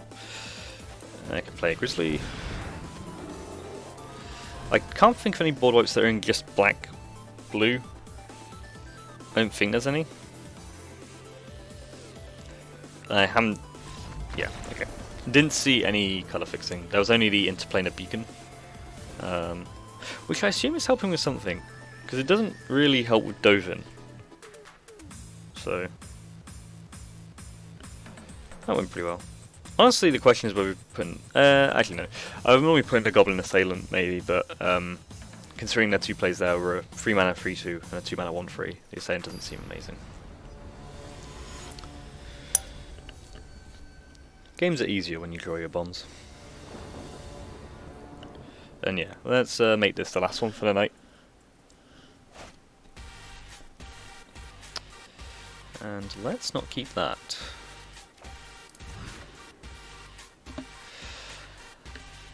Let's not keep that either. I don't like going to 5 when we can play everything in our hand, but this doesn't win games.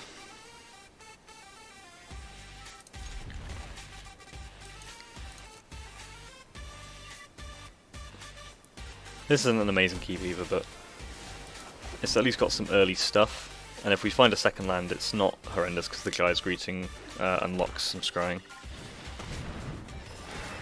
It's a tricky one because like sometimes you obviously don't want to go down that low, but it's... Like, I just can't imagine the world in which we want to keep 5 lands and a non-creature spell that requires creatures. I'm sure we can draw out of it, but it needs a lot of things to go wrong, right, and if we draw any land, it's just awful. Whereas here, we draw some amount of land, and we're looking a lot better now. And still not amazing, but better. Rescue a Sphinx.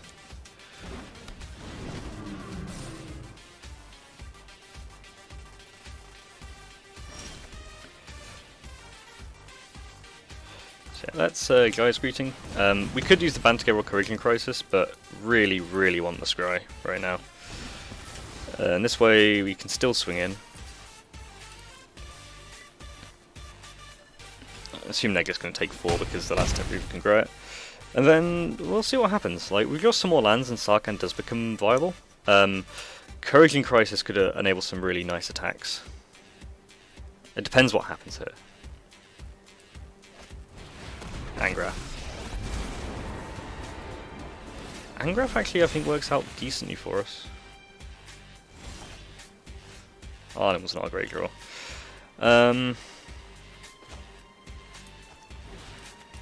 I'm just going to kill the Amass, because we can get this Angrath off the board.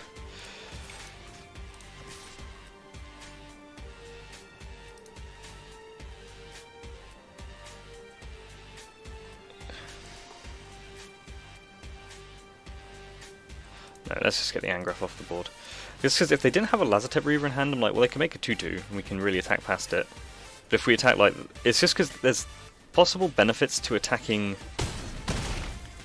one at Angrath, like attacking this at Angrath, so the Wall of Runes would have to die. But you know, that wasn't the right way to go about it. Now the Lazotep Reaver is something we can potentially attack through, so this is tricky. Like, it feels like if our opponent has an Ugin, we're in pretty bad shape. And we're kind of, unless we can draw some lands that are all in on like having this Corrosion Crisis and being fine. Callous Dismissal. Okay, so that's some Time Vault for the opponent.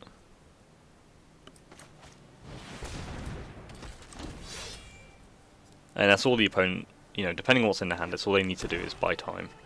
Because if they've got an Ugin or something, then obviously it's bad for us. Thunderdrake isn't amazing. Aid the Fallen.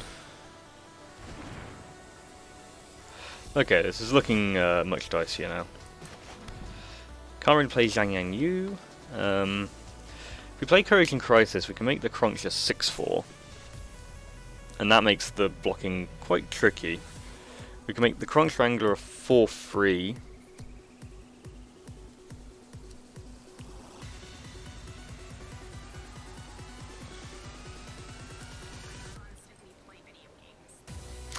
I think we're actually just going to throw this under the bus.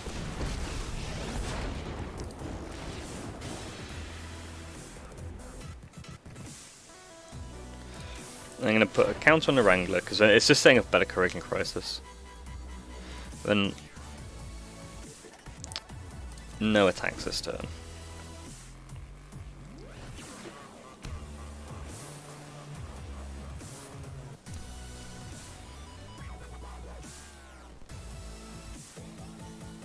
We almost want to buy a bit of time now.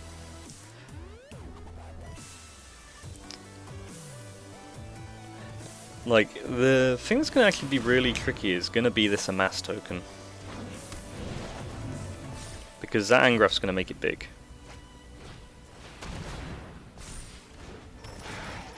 It's going to be a 5-5 next turn.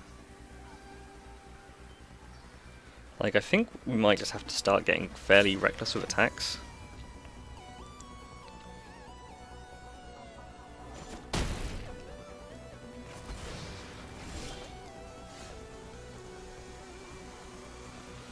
Turret Ogre wasn't a bad one.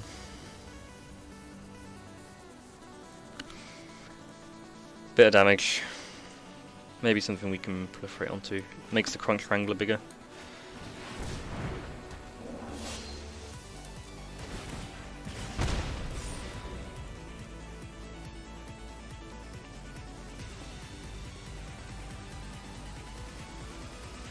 think I'm going to attack this Wrangler. So, if it kills any of this stuff, I'm fine. Even the Amass token, because yes, Angrath can build it back up, but it's better than Angrath making it a 5-5 with Menace. And I feel like sitting around and waiting isn't going to be the way to win here.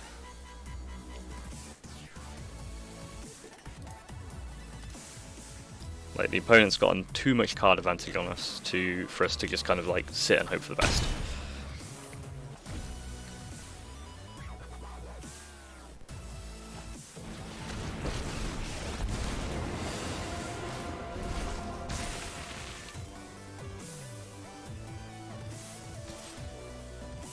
Because these flyers are going to dice us apart. They're kind of a relief the Amass token isn't attacking.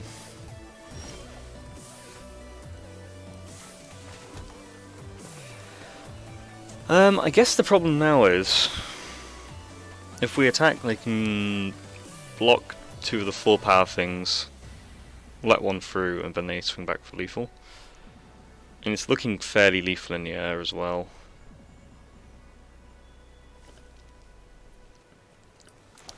So I think we're turret ogering the proliferate.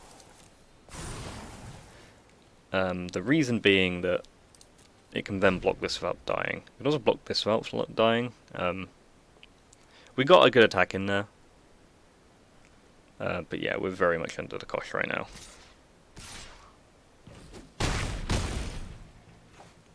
Why did that not get a chance to block? Oh, they've got Menace, of course. Like, it didn't matter because we couldn't attack anyway without just dying. So at this point, I think we just hope our opponent misclicks.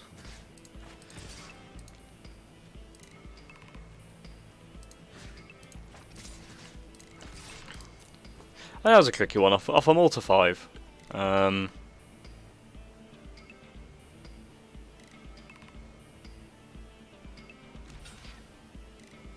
It was always going to be a bit tricky. We put up a decent fight there.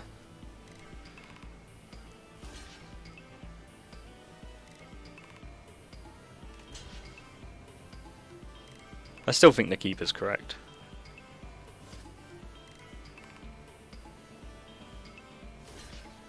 And the opponent's really taking their time with the blocks, so they're not going to mess it up, so I guess they're playing around something that gives trample. It's actually something this card would have really liked, is the 4-5 that gives trample. Forbidding Spirit. Okay, well, at that point, I forgot how long best of 3 takes, especially when it's on Arena and you don't scrub out round 1 like Mitgo. So I'm going to call it there, but I think I'll come back and finish this draft tomorrow. And that... yeah, I'll come back and finish this tomorrow. I'll finish it at 7:30. So, come back for exciting times. And thank you for coming along. And what are you supposed to say? Hit the follow button? Stuff like that? Yeah, do that. And have a nice evening.